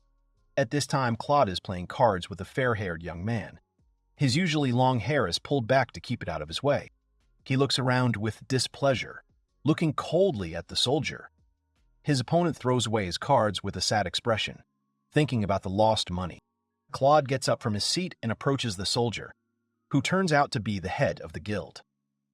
He asks him what happened and questions who the boy is, whom he persistently brings to him. The boy clutches a strange book to himself. The guild leader says that he took him from the shelter where they stayed a few days ago. The soldier continues his speech, calling the boy fresh blood of their guild. He asks Claude to make sure the child is ready to carry out his tasks and does not die in the process. The man asks why this task was entrusted to him. The other guild members immediately start laughing at Claude, shouting that they brought him some boy and now he has become his nanny. The man only turns to them, angry at their words. He turns back and raises his hand, scratching the back of his head in irritation. Claude asks himself with displeasure why this is happening to him, and then turns his attention to the boy and asks his name. The boy continues to clutch the book he brought with him. He looks at the man in front of him with big eyes and says that his name is Field. Claude returns to the merciless reality of his memories. His entire body is covered in bruises and contusions. A large lump has swollen on his cheek. He's being carried down the street upside down, hanging almost unconscious. All the members of the guild walk along the deserted city street, dirtying the tiles with their dirty footprints. They are all covered in dirt and dust, and are walking defeatedly in search of a place to spend the night. A heavy soldier carries Claude on his shoulder. Claude gradually came to his senses.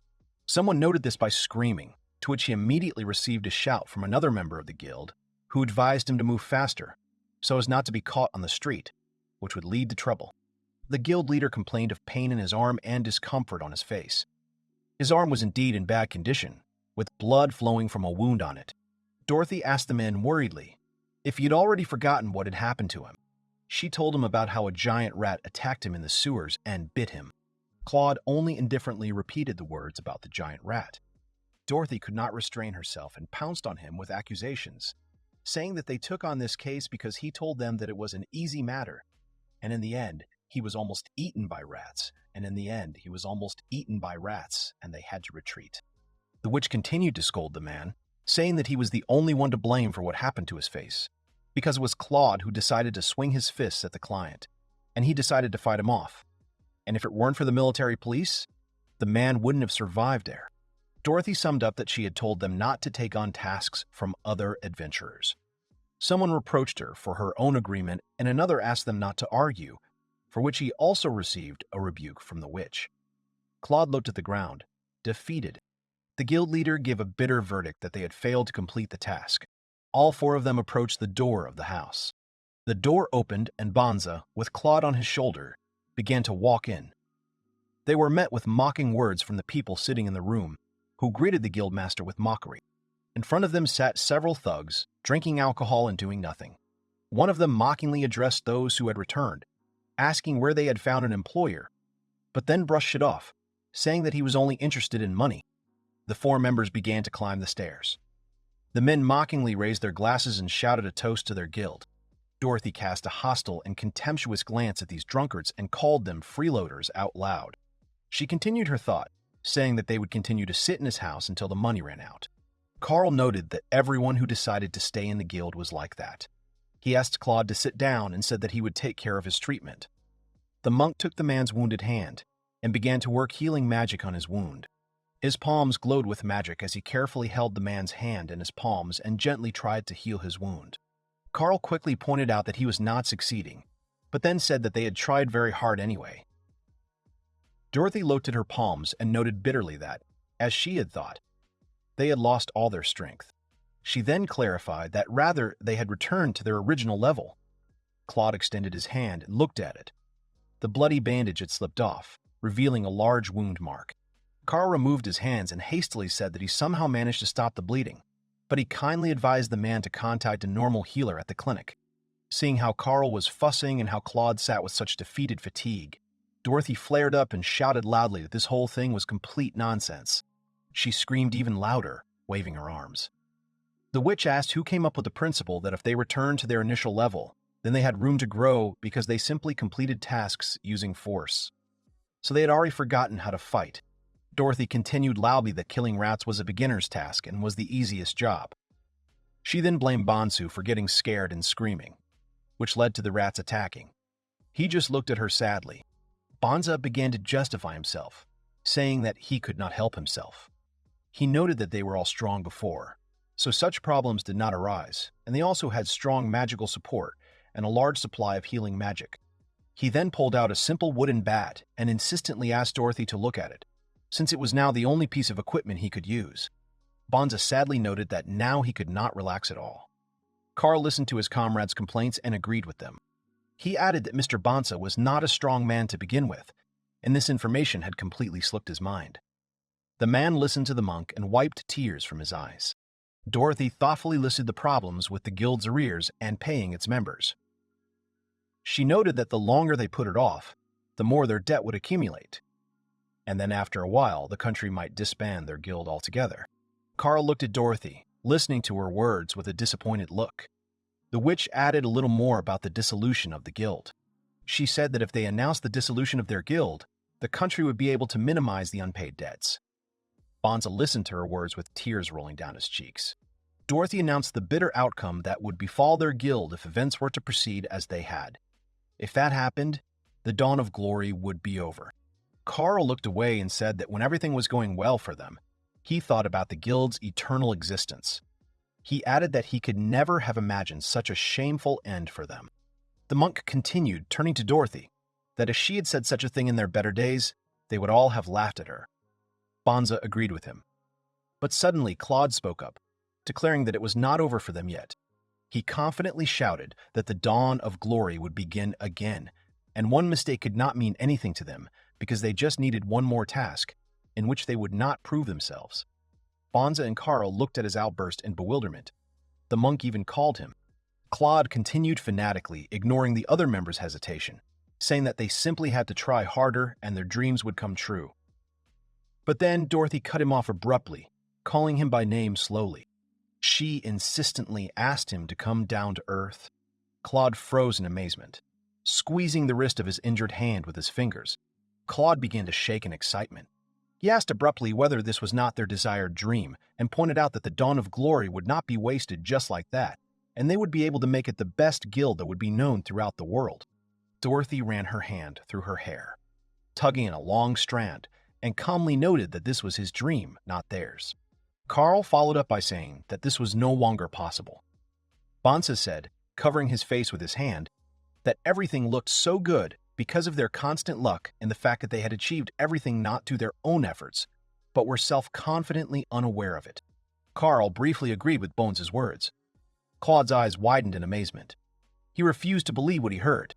Dorothy began listing indifferently that they had high expenses for running the guild, which they could not afford at the moment. She noted that they did not fit the description of the best guild at all. The witch folded her arms across her chest and sighed heavily, saying that they should at least be glad that they had been able to come so far in just 3 years. Claude cried out in confusion, asking them what they would do if the Dawn of Glory Guild disappeared, since they couldn't do anything without it. Carl looked away and sheepishly shared that he had long been thinking about opening a massage therapy office. Although he couldn't handle wounds, he could certainly treat pain in the hip or back. Bonza said with a smile that he was thinking about returning to his hometown, because he was worried about his mother, who was having a hard time being all alone. Someone asked about Dorothy's plans. The witch smeared her palms and shared that she was tired of being a magician, because those ineffective spells were of no use to anyone. She stood in a chic pose and noted with a smile that they had nothing but a charming face, so Dorothy decided to find herself some rich old man. Carl looked at her in surprise, and Claude insistently asked her to wait. The man cried out loudly and discontentedly, asking if the girl was really going to leave him just like that. Hearing these words, Carl and Bonza froze in amazement, and Dorothy only waved her hand indifferently. Noting that nothing could be done, Bonza leaned over and, covering his mouth with his hand, asked Carl in surprise if the two were really in a relationship. The monk also covered his mouth and asked in response how he could not know this. Dorothy continued to surprise Claude with her words, saying that two unemployed people had no reason to see each other. She noted that the man used to have money and status, and also said that they had peculiar characters, and the relationship between them was not very good. Claude stood there, stunned by the onslaught of harsh words. Sweat was pouring down his face. Dorothy continued, saying that everything was in the past between them because they had lost everything, and he even more, so now there was nothing that attracted her to him. The man could only repeat some of her words in confusion as if realizing that she was right. The witch noted that he himself should understand perfectly well how sad things were. She remembered how they had attacked a man and taken him hostage, and persistently asked him questions about whether he knew why the king had spared them, and they had not lost their heads. Dorothy herself answered all these questions, saying that all this was due to the fact that Field did not testify against them. Claude stood frozen in amazement with his eyes open, listening to the witch say that perhaps Field was too naive. But it was his naivety that allowed them to live, so they should take advantage of it. She noted that one can live without dreaming of anything. Dorothy turned and walked towards the exit, telling Claude that she was now saying goodbye to him. And although it had been fun, it was all over. Bonza and Carl followed her. The monk thanked him, said goodbye to him, and said that he would go too. Claude clutched the armrests of his chair, sitting gloomily with his head down. Carl called Bones to go to the exit, and he, after a short hesitation, agreed and went with them. The warrior shared that he had been saving money since the time when they were a successful guild. So for some time he could not work, but just spend all his time with his mother. Bonza noted that he had sent her letters, but his heart was still heavy. Carl remembered the man talking about her poor health, and the warrior agreed, saying that she had problems with her hips. Claude grabbed his head, bending it low to his body. They had almost reached the door. Carl said that if he and his mother were in town, they should stop by and he would give them a massage. Bonza thanked him heartily. They had almost left Claude when he suddenly jumped up from his chair and ran after them. Bonza smiled broadly, thinking about the future that was opening up before him.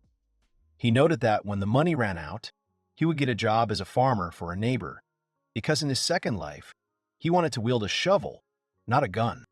His smile was wide and happy as he concluded that such a life would not be so bad for him. Claude stood behind him, holding a sharp knife in both hands. With a grim and determined look, he swung it, and a loud thud was heard. Below, the drunken guild members were drinking merrily and raising their glasses high. One of the men called loudly to the guild leader, seeing him coming down, and asked him if they had really been dividing up the money, the old way up there. He raised his glass and thanked him with a smile for the guild trying so hard for them, its members. Claude calmly walked past him. The man froze and stopped smiling, looking attentively at the departing head of the guild. Claude headed for the door, clutching a bloody knife in his hand under the fabric of his cloak. The man looked at him with displeasure and took a sip from his mug, wondering why the chief was so silent today. A loud cry came from above. The man choked on his drink in shock as a shrill scream came from above, calling for someone to come over. One of the drunks ran up to the stairs and asked what had happened. At the top, a man with tears in his eyes was babbling incoherently that he had only wanted to ask the guild management to pay for the drinks. Then he insistently asked for the military police to be called. The guild members quickly went upstairs. They saw a hand with manicured fingers lying on the floor in a pool of blood. A terrible sight opened up before those who arrived. 3 lifeless bodies lay in pools of blood in the room. Apart from them, there was no one else in the room. The men at the entrance froze in amazement, looking at the picture that opened up before them. Bonza, Carl, and Dorothy were dead. One of the men shouted loudly that all the guild officers had been killed. The guild members looked at this terrible sight in horror, fear, and disgust were written on their faces. One asked in amazement what could have happened to them. The focus shifted from the scary events to the main characters who were training. Lunasis held the sword in the river and tried to concentrate, but she couldn't do anything. And the elf closed her eyes in helplessness, trying to calm down and suppress her irritation. She turned around with an embarrassed expression and asked Field that if he continued to stare at her like that, he would burn a hole in her. Lunasis said there was still plenty of time before the changing of the guard. Field smiled sheepishly and scratched his face with his finger, making a noise of agreement. During their conversation, Illumina was sleeping peacefully in the tent under a warm blanket. Field asked if Lunasis was practicing her swings, to which she replied in the affirmative. The girl placed her hand more firmly on her sword and added that it was important to hone the basics, and then asked the young man if there was anything wrong with that. After hesitating for a few seconds, Field carefully asked Lunasis what she thought of his sword. The elf looked at him in surprise at this question, asking again about the sword. The girl thought about the guy's question, supporting her cheek with her finger and looking away, thinking. She then added happily that his sword was a national treasure of the elves, the magical properties of which were extremely strong, and the sharpness of its blade and elegant design were also perfect. Field indignantly blurted out that he had not meant that. He added that he wanted to know the opinion of the one called the Saint of the Sword about his swordsmanship. Lunasis tilted her head to the side in surprise, not expecting such a request from the young man. The elf raised her hand to her chin and thoughtfully asked if Field expected an honest answer from her. The young man, standing opposite her, nodded seriously and gave a short affirmative answer. Field tensed as the girl began to speak and prepared to listen to her attentively. Lunasis began to share her opinion with him. She waved her finger and noted that Field was indeed very strong, but in terms of swordsmanship, he still had a lot of growing to do. Lunasis remarked that if he'd wielded a sword at the proper level, his old sword would not have been so worn out. Field listened to her words with his mouth open, amazed. Continuing to express her thoughts about the young man's abilities, the elf bent down and picked up a long branch from the ground, deciding to use it as a kind of pointer. Raising the twig into the air, she began to analyze his swordsmanship with a smart look. Lunasis noted that the Jigarex that Field had defeated back then could not have been defeated by anyone other than him. She then continued by saying that there were more suitable places to attack with the Blade of Light than the forest thicket in a large monster. Using a twig, the elf drew an image of a Gigarex on the ground and showed that if Field wanted to deprive it of mobility, then it was necessary to aim at the base of the fin. The young man asked about attacking the eyes, but she noted the loss of the beast's attention.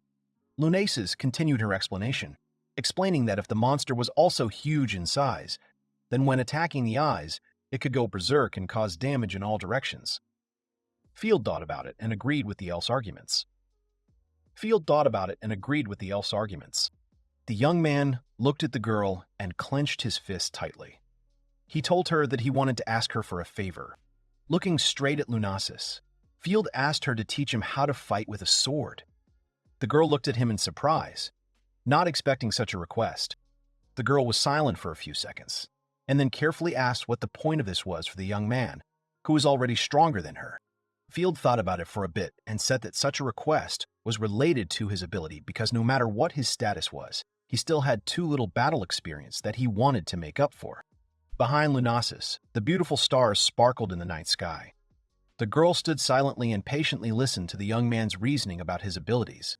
Field noted that now he is basically no different from himself in his younger years, who managed to survive only thanks to his ability. With a determined gleam in his eyes, Field firmly said that he wanted to become stronger as an adventurer and strive to ensure that his strength did not come from his ability. Again Claude's memories, only this time about the terrible crime he committed against his comrades. He plunged his hand into Bones' side. The tall man froze in surprise as he watched Claude twist the knife in his body. He made a questioning sound, not understanding what was happening. The guild leader pulled out a knife and blood started to flow. Bonsa fell to his knees, not believing the red liquid flowing out of his body. He asked why this happened. Tears began to flow from his eyes, and he said in monosyllables that his body was in pain. And then Bonza remembered his mother and began to sob even harder. Carl and Dorothy stood in the doorway, amazed, watching their comrades suffer on the floor. The monk's mouth opened wide in surprise. Suddenly, Claude made a swift dash and approached Carl, firmly grabbing him by the neck with his palm. The monk only had time to ask who did all this. Claude lifted his smaller body into the air and squeezed his hand tighter. A disgusting sound of bones crunching echoed through the room. The man himself stood with disheveled hair and a terrible face, on which one could already see madness. Claude threw the limp body aside and began to advance on the frightened Dorothy, who was pressed against the wall. On his way, he stepped into a pool of blood, and now his shoes were dirty with it. The witch looked at the approaching man with fear. Large tears rolled from her eyes, and she bitterly turned to Claude, saying that he would have no way back.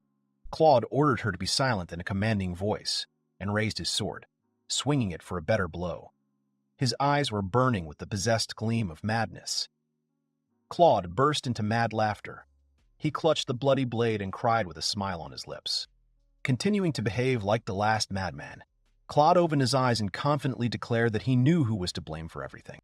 Leaving the tavern, he jumped on his horse and began to walk away from the scene of his terrible crime, continuing to laugh madly and moving away into the night. The events that will now be described took place after Field and the Elven detachment returned to the capital. The Elven King stood majestically and addressed the warriors, noting that they had to endure a lot, but they coped with everything. He continued by saying that later a full celebration would be held, and from now on, this day would be considered their national holiday, which they would celebrate from generation to generation. The elves happily supported his words. Gaius turned to Mr. Field and remarked that he must be tired after such a long hike, so he suggested that he visit the hot springs that were in the royal palace. The Elven King strongly recommended that the young man visit these springs and then get a good night's sleep without worrying about his clothes, which the servants would take care of. Field stood wearily before the man, finding the last of his strength to thank him. Heavy, hot steam spread to the luxurious interior of the hot springs, which were located inside the royal palace. Field lay in a wide spring, enveloped in steam, and enjoyed the hot water, stretching his arms out in front of him. It spread throughout the entire source, quite telling what bliss it is to be in a luxurious place where you can relax, catch your breath, and just pleasantly warm up. Field noted that it was so humid in this place and that his clothes would probably take a long time to dry. A voice next to him replied that the elves dried their clothes on the rock, which was heated by geothermal heat, making their clothes thin. The young man raised his wet hand and said that when he looked at the city from afar, it seemed to him that these were splashes of water, but most likely, now he thought that it was steam. Ilomena handed Field a cup and poured water from a jug into it. She said that it was water collected from forest trees, so it was cold and a little sweet. Field happily accepted it, sharing that he had just wanted to wet his throat. The elf and the young man sat peacefully in the hot water. Field noted that it was a very pleasant sensation as the water spread over his exhausted body. Illumina held the jug in her hands with a smile. Suddenly, Field realized that he was not alone in the hot spring. He screamed loudly and shrilly, so loudly that it could be heard well beyond the bats. The elves passing by only looked around in surprise at this noise. The young man jumped back from the elf several meters, blushing deeply and covering his naked body with his hands. He loudly called her by name, persistently asking what she was doing here. Ilomena also covered herself, and her cheeks turned red. She said with a sweet smile that she just wanted to rub his back, and then asked with concern if she was bothering him here. Field told her that the elf was not exactly bothering him, but he still did not understand why she was there. Illumina replied that he had saved the elves and her as well, so she wanted to somehow thank her savior. The young man asked about her nakedness. The elf tilted her head in surprise, answering that they were in hot springs, and asked if they should go in there with their clothes on. Field turned his head away from her in embarrassment, and agreed with her in some ways, still embarrassed by her nakedness. Ilomena put her hand on her thin collarbones, and sadly asked if the young man didn't like her body. She noted that she was sick a lot, so her body didn't look as beautiful as her sister's. He said that he didn't think her body was ugly. Suddenly, hurried footsteps were heard on the wet wooden floor of the royal hot springs. Lunasis ran into the room, covering herself with only a towel. Illumina, who was saying Mr. Field's name at that moment, looked at her sister in surprise, and she loudly shouted her name. Flustered and blushing from embarrassment and the heat of the baths, Lunasis hurriedly asked her sister why she was here alone with Mr. Field. The younger elf replied that she only wanted to wash the boys back in the hot springs, to which the older elf sternly stated that she was not allowed to do such a thing. At this time, Field almost completely hid under the water, embarrassed. He lifted his head sharply from the water and choked when suddenly Lunasis appeared naked next to him, her towel falling off. She screamed loudly, burning with embarrassment that instead of her sister, she would do this and rub his back. Illumina complained that her sister had arrived later than her, so it was unfair, and Lunasis retorted that it was because she had run away from her. Field covered his face with his hands and said that he was ready to agree to anything, if only the sisters would not quarrel over him. In the end, they came to an agreement. Field sat, burning with embarrassment. Behind him was Lunasis, rubbing his back with a towel.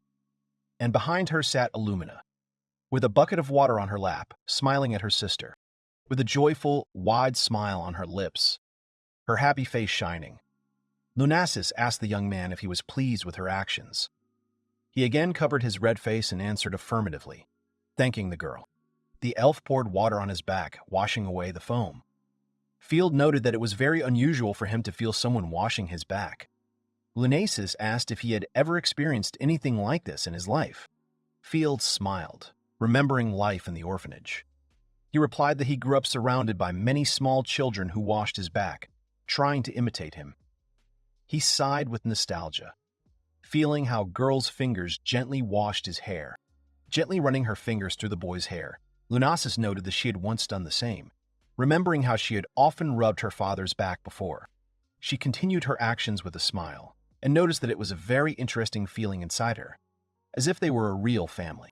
Realizing what she had said, the girl suddenly pulled away from Field and blushed, starting to babble about how she didn't mean that they should become a family right now. But on the other hand, if the young man wanted it right now, then she wouldn't refuse. But her worries were in vain. Field, lulled by the peaceful atmosphere and fatigue, fell fast asleep. Lunasis and Illumina looked in surprise at the sleeping youth who was sleeping peacefully and shaking his head slightly. They looked at each other. Then both elves laughed happily, enjoying the peaceful atmosphere in the royal hot springs. When Field woke up some time later, all three threw their capes over themselves and sat down on a bench, enjoying the warmth and drinking water from a jug. Several smiling elves appeared before Field, holding formal dresses in their hands. One of them addressed him respectfully and asked him to put on the clothes she was handing him. The young man sat on the edge of the bed, looking at the unexpected guests with a disheveled and sleepy look. He wondered if he really needed to dress up like that. He grumbled discontentedly that he could just go in his usual outfit. The main girl ignored all his words and shouted at the other girls to get ready. She noted that it was necessary to help Mr. Field to get ready as quickly as possible. They all crowded around the young man and began to dress him up, and all he could do was give in to their persistent pressure. Dressed in a formal suit made from luxurious fabrics, Field fidgeted, tugging at the sleeves of his shirt. He felt his hands in the expensive fabric and couldn't help but ask why such a hassle with the suit was necessary. The royal ball was in full swing. There were many elven couples dancing on the dance floor, enjoying this celebration.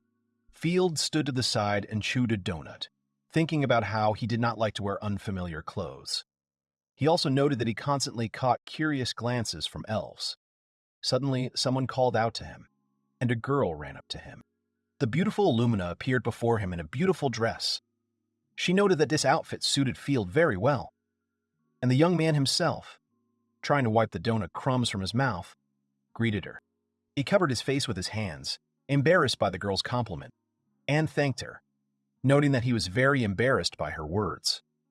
The elf waved her hands in displeasure and asked him again, answering that she had said this absolutely seriously. Field noted that Illumina seemed to be getting better. She confirmed this with a proud smile, straining her arms and saying that her body was filled with magic, so she was full of energy again. She remembered the moment when her mana reserves ran out, and the elf thought then that she would never be able to move again. But then Illumina added that it was at that very moment that Mr. Field and her sister had saved her. The young man stood and listened to her, embarrassed, rubbing the back of his head. Field suddenly asked where the Gnosis was, and turned his head in different directions, trying to find her. The girl was surprised to notice that her sister had only recently been next to her. Suddenly the elves froze in a respectful bow, letting the majestic king of the elves pass ahead. Gaius stood next to the young man and called him by name. He waved his hand, signaling his subjects to rise, and asked Field if he was having a good time. The youth answered in the affirmative, and the king added that the feast was in full swing, so he should not be shy. Gaius lowered his eyes slightly and noted that the energy that filled the forest would be enough for 5 generations to come. He sincerely said that he thanked the young man with all his heart, because without his help, they would have died in a couple of decades. Then the Elven King added that although Field might think this was too small a reward, he still wanted to give him something.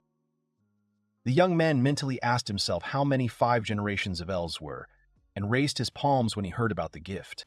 He quickly rattled off that he shouldn't give him anything, because the king had already given him an elven sword, which was more than enough for the young man, and he couldn't even dream of more. The king waved his words away, saying that the sword was nothing. Gaius reached into his robe and pulled out a beautiful brooch.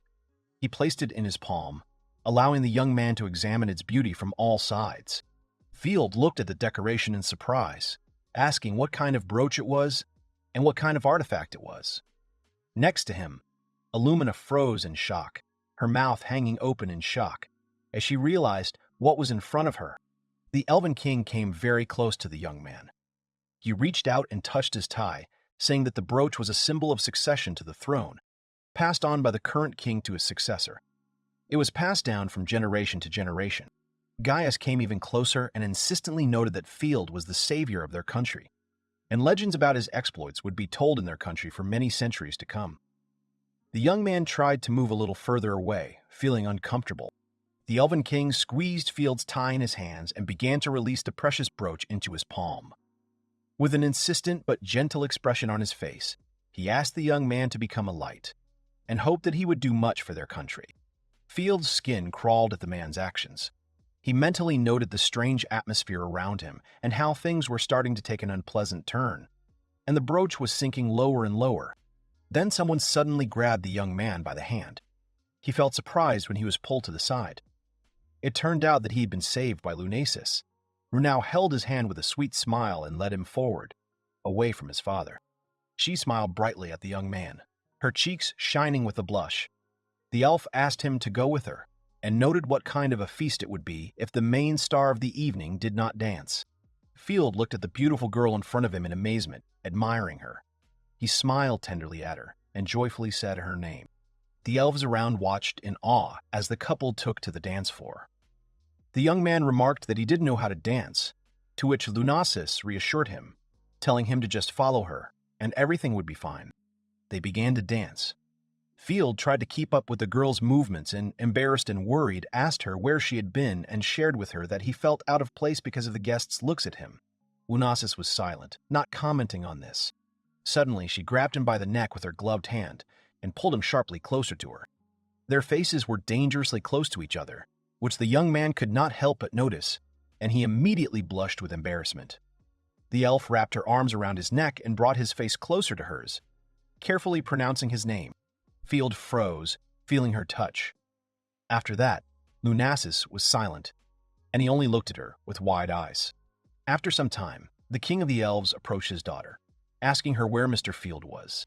Lunasis noted that the young man was simply tired of everyone's attention, so he decided to take a break from the crowd of guests. Gaius raised his hand to his face and froze when his daughter turned to him. She asked him not to joke like that again. The Elven King covered his mouth with the sleeve of his ceremonial cloak and asked if she really took it as a joke, since Field only had to swear an oath and he would announce the news in front of everyone. Lunasis shouted at him, and he only chuckled. She noted that she knew about his plans, because he had planned to do this from the very beginning. But the elf firmly said that Mr. Field's power should belong only to himself. She whispered to him where his equipment was. Looking at her father, Lunasis firmly said that she would not allow him to take away the boy's freedom, because this was the only way she could repay him for his help. As she spoke, she placed her hand on her chest, showing how much this mattered to her. The elf still stood in this pose and was worried, waiting for her father's verdict. He said that he understood her point of view, and this time he would retreat from his plans. The Elven King noted that during their conversation he had noticed how easy it was to influence Field, and if he was so lost from such a small amount of pressure, then a difficult future awaited him. Gaius narrowed his eyes and continued his speech with the hope that Lunasis would be able to repay the young man for all the good, no matter whether it would be connections or something else. The king noted that perhaps Field would need some help or a romantic relationship. He would always be welcome in the land of the elves. And then he laughed at the displeased expression on his daughter's face. Standing opposite the young man who clasped his hands behind his head, Lunasis thought that, as she had seen, it had not worked out with her father. Field's memories. A crowded square of a large city, through which a stately warrior walks, and behind him moves a cart with his booty. The townspeople have gathered in the square, talking excitedly. Some say that this is the triumphant return of the Knights of the Order, while others shout the captain's name. Young Claude stands in the crowd and grumbles with hostility. Littlefield walks with a large backpack on his back, looking at the people around him with surprise. Claude leaves the square and hurries the boy after him. He obediently follows him, continuing to look back at the knight. He asks if the captain of the knights is very strong. The man indifferently confirms this, saying that he is the strongest soldier in the country. Field freezes, realizing something. He tells himself with realization, this is why the knight has such a high level. Claude turns around in surprise, hearing the boy's words. He looks intently at the child in front of him. Field holds the straps of his backpack tightly in his palms and looks back at the man just as intently. Claude carefully asks if the boy can see other people's levels. At that moment, Field's eyes sparkle, and information about the person begins to be read in them. The guy, Yor, looks at the boy with interest and asks again if he has really learned to analyze other people. He gently strokes the boy's head, praising him. Yor remarks that although it is not the most useful skill in battle, any guild can accept Field with open arms because of it. He asks him again with excitement. Yor enthusiastically asks what level the knight captain was. Field tells him that it was something like 68. Then the young man asks about his level and hears in response that he is level 5. At this time, a dissatisfied Claude hits Yor on the back. Hearing about such a low level, Yor became a little sad, and Claude, on the contrary, burst into laughter, teasing him that his number is not even double-digit. He asks in response about his partner's level, and Field answers that Claude is level 6. Now it was Yura's turn to laugh at his partner, and both young men grabbed each other. A confused Field watched all this. The boy added, opening the skill window, that he could share his experience, which would allow them to become stronger. He swiped his finger across the screen, explaining that he only needed to swipe his finger, and the experience would be shared between them. Yura and Claude froze in amazement, looking at the boy, who added that, perhaps, this was another way to use his ability to analyze. Late evening. At this time, almost all members of the detachment were fast asleep, some in tents and some while on duty. While some were sleeping, others were hunting. A large rabbit was creeping across a forest clearing, trying to sense danger and escape from it if necessary. But then, with one sharp swing of the bow and a shot arrow, the rabbit fell. Shot. Yor and Claude talked during a hunt about the boy's strength. Someone said that he had never heard of such abilities to pass on his experience to someone. He noted with disbelief that their experience continued to grow because Field was with them, and asked his partner if he had heard of such a thing. He replied that such a thing could not be, and Yor agreed with him. He noted that Field would become a very strong adventurer. They came close to the edge. Claude continued to try to convince his friend, noting that they would no longer have to be in this guild with the boy, and their desire to create the best guild in the country would no longer be an impossible dream. Yor shook his head. He resolutely answered him that he knew about his dream and he was ready to support his friend with all his might, but there was something else for him. Yor turned to Claude and thought it was right for Field to decide for himself how to use his ability. He continued, noting that it was not for them to tell him what to do, and also saying that his ability was very unusual, which made him worry about other people wanting to take him in. Claude stood in the shadows, his face dark and unreadable. The dark-haired man slowly began to approach Yor while he stood near the edge of the cliff. He noticed that Field was still too small. Yor smiled widely, closing his eyes, and noted that they would protect the boy. Claude took advantage of the few seconds of Yura's lapse in vigilance and abruptly thrust his hand forward, forcefully pushing the young man off the edge of the cliff. He lost his footing and began to fall into the abyss. Yura's eyes widened. He couldn't even fully comprehend what had happened. For a split second, he looked at his friend in front of him in surprise and made a questioning sound. Claude, still standing with his hand outstretched, looked back in amazement, not believing that he had done such a thing. Fear was evident on his face. The full moon illuminated the forest clearing with its light, Awakened by the noise, all members of the detachment stood up and listened with disbelief to the news that Ur had died. Their faces were distorted with surprise. Claude, sobbing, covered his face with his hand, apologizing for what happened and telling his version of events, how they were surrounded by demons and Ur fell from the cliff. Bansa, in a panic, asked what they should do now, to which he was told that they needed to wait until morning. Field was sobbing desperately, mourning his good friend. Tears were streaming down his face, and he was sniffling. Suddenly, someone spoke to him. Claude stood in front of him and asked the boy in a serious voice not to tell anyone about his abilities. The man noted that Ur was worried about him until the very end, and asked him not to worry. The man placed a black-gloved hand on the tearful boy's shoulder, and Field looked at it with fear. In a voice that dripped with madness and conviction, Claude said that he would set the boy on the right path.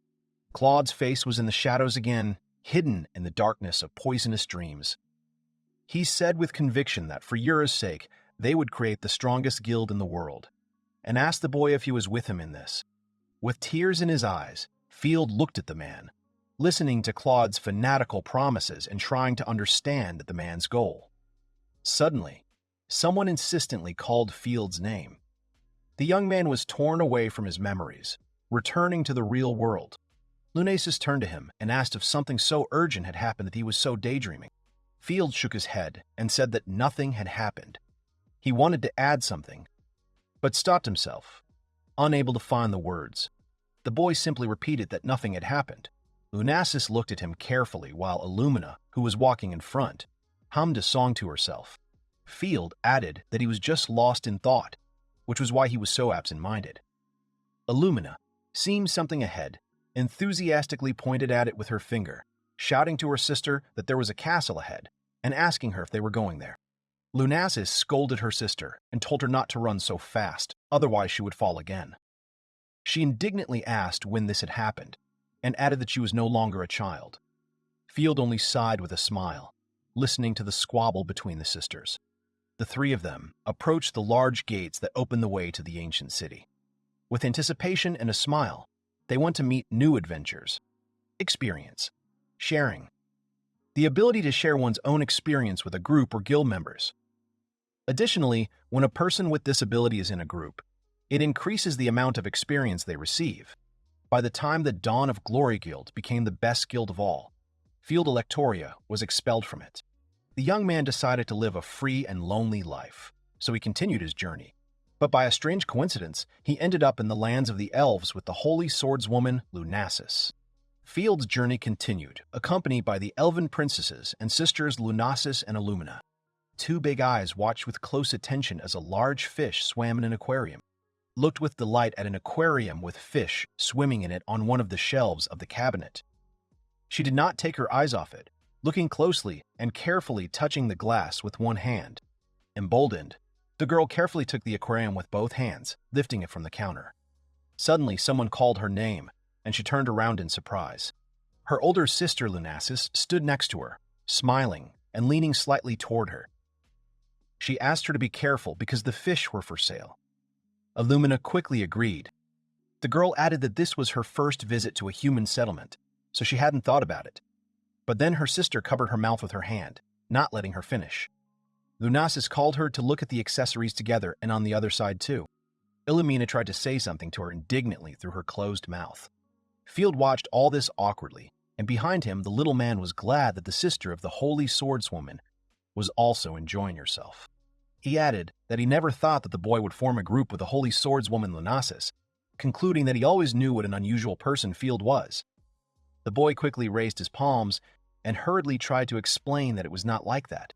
Beside them, Lunasis tried to get her sister to talk less. Field noted that the group he was currently in was something of a temporary contract. The little man with the mustache said enthusiastically, noting that it was great. The young man froze in amazement, looking at him with surprise.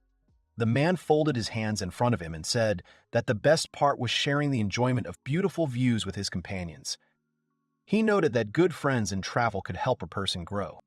He noticed that Field now looked much more like an adventurer than before.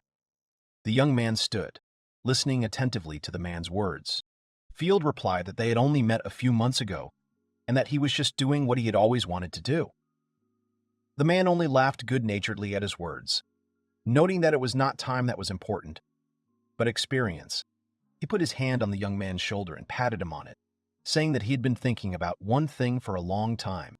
The man leaned very close to Field's face, invading his personal space and asking about the sword behind his back. Asking the boy to let him look at it. He took out a special lens and carefully examined through it the legendary elven sword lying on his table.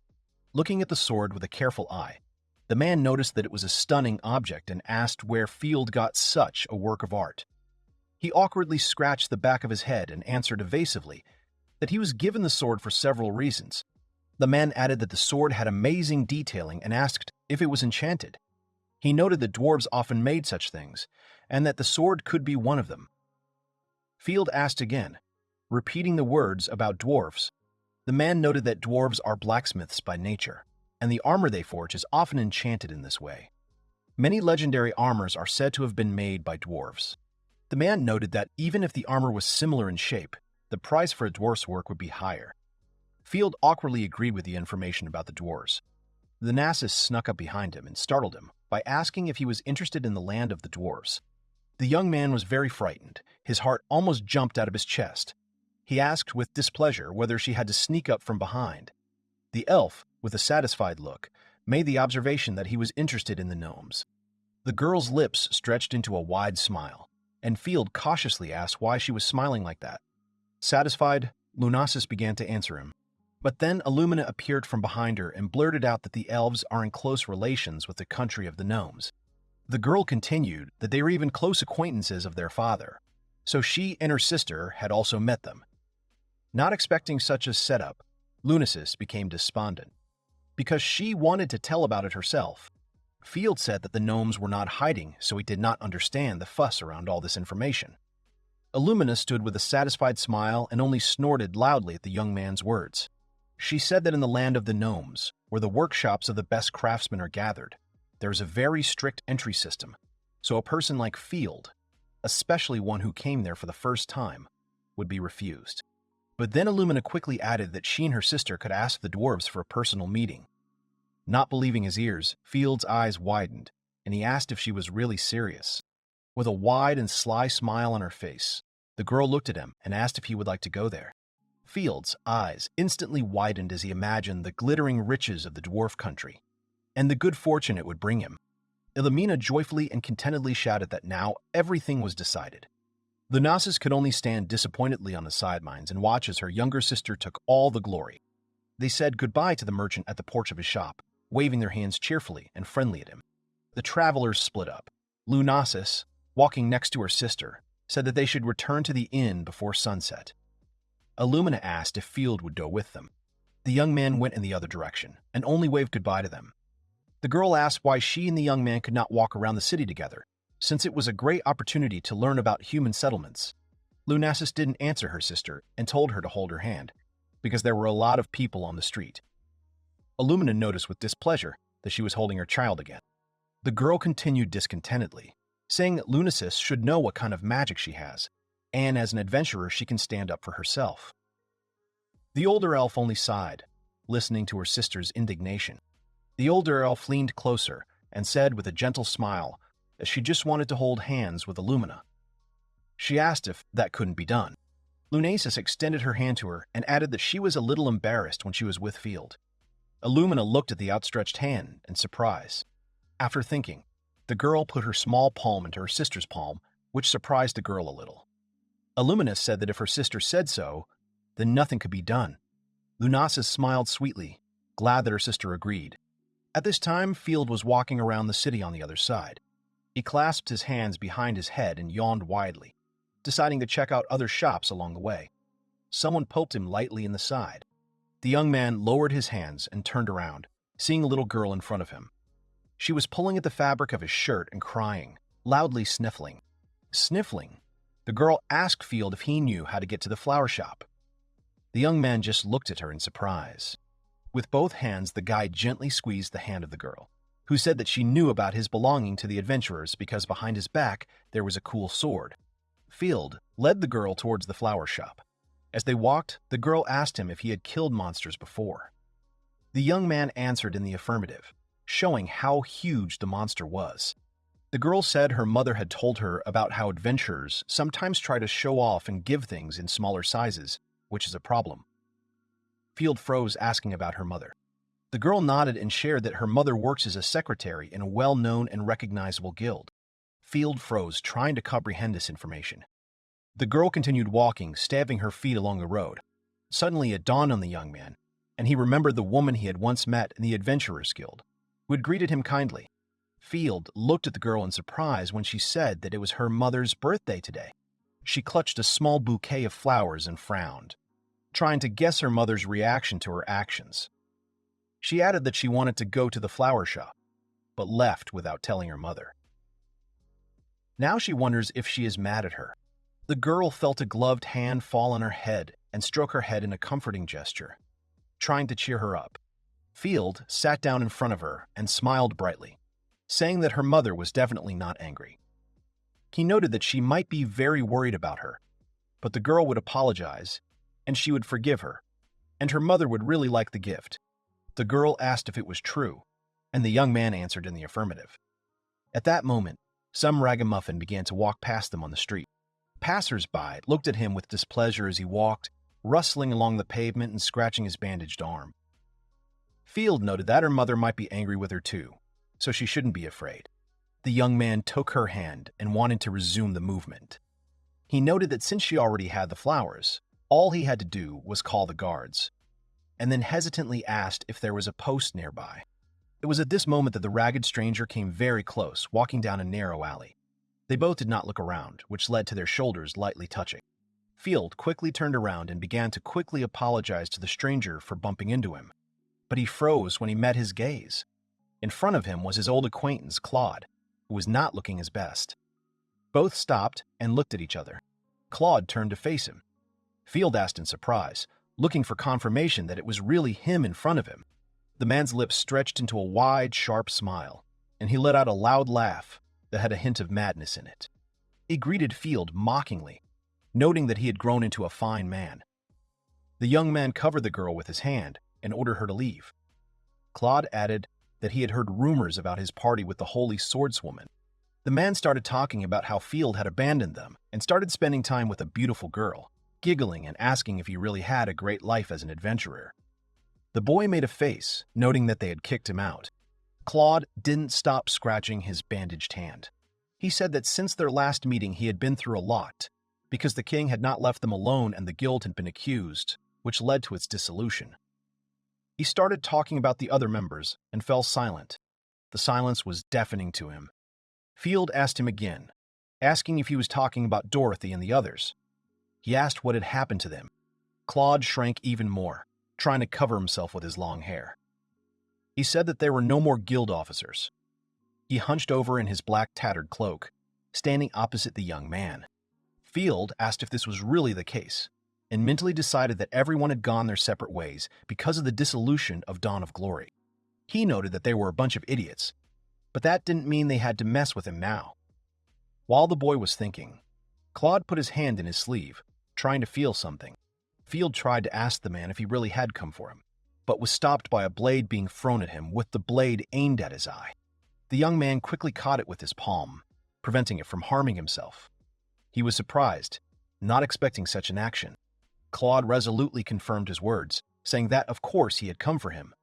Without raising his head, he took out another knife. The man quickly approached and swung his arm, aiming at Field's face, but he quickly dodged. Claude said loudly that this was revenge. He found support in his legs for the next more precise blow. Claude screamed with hatred about how a distributor who manipulates people can enjoy life. The man continued his thought, saying that people like him had to crawl on the ground like insects. He seldom swung his sword and began to approach the young man with a shout. Pointing his sword at him, Claude shouted in a rage that it was all his fault. But as the blade approached him, Field caught the man's hand and pulled it away from his face. He looked at Claude with disdain and indifference, squeezing his palm tighter. The young man, continuing to hold the man's hand, leaned slightly to the side and grabbed his clothes, bringing him closer to himself. He pulled with all his might.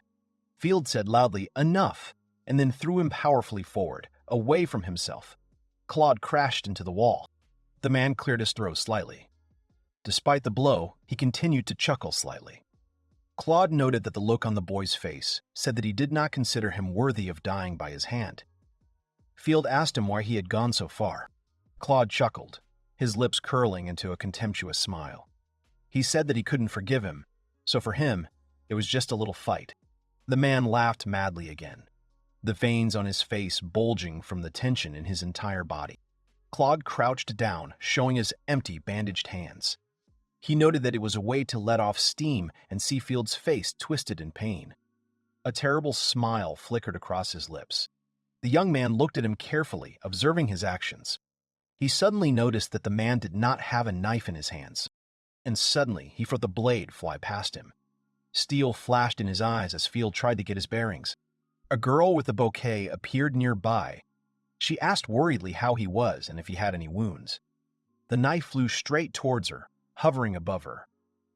Field saw this and quickly turned around, his eyes widening in fear. The young man concentrated all his strength in his body in order to have time to react and quickly catch the knife, not allowing it to touch the child.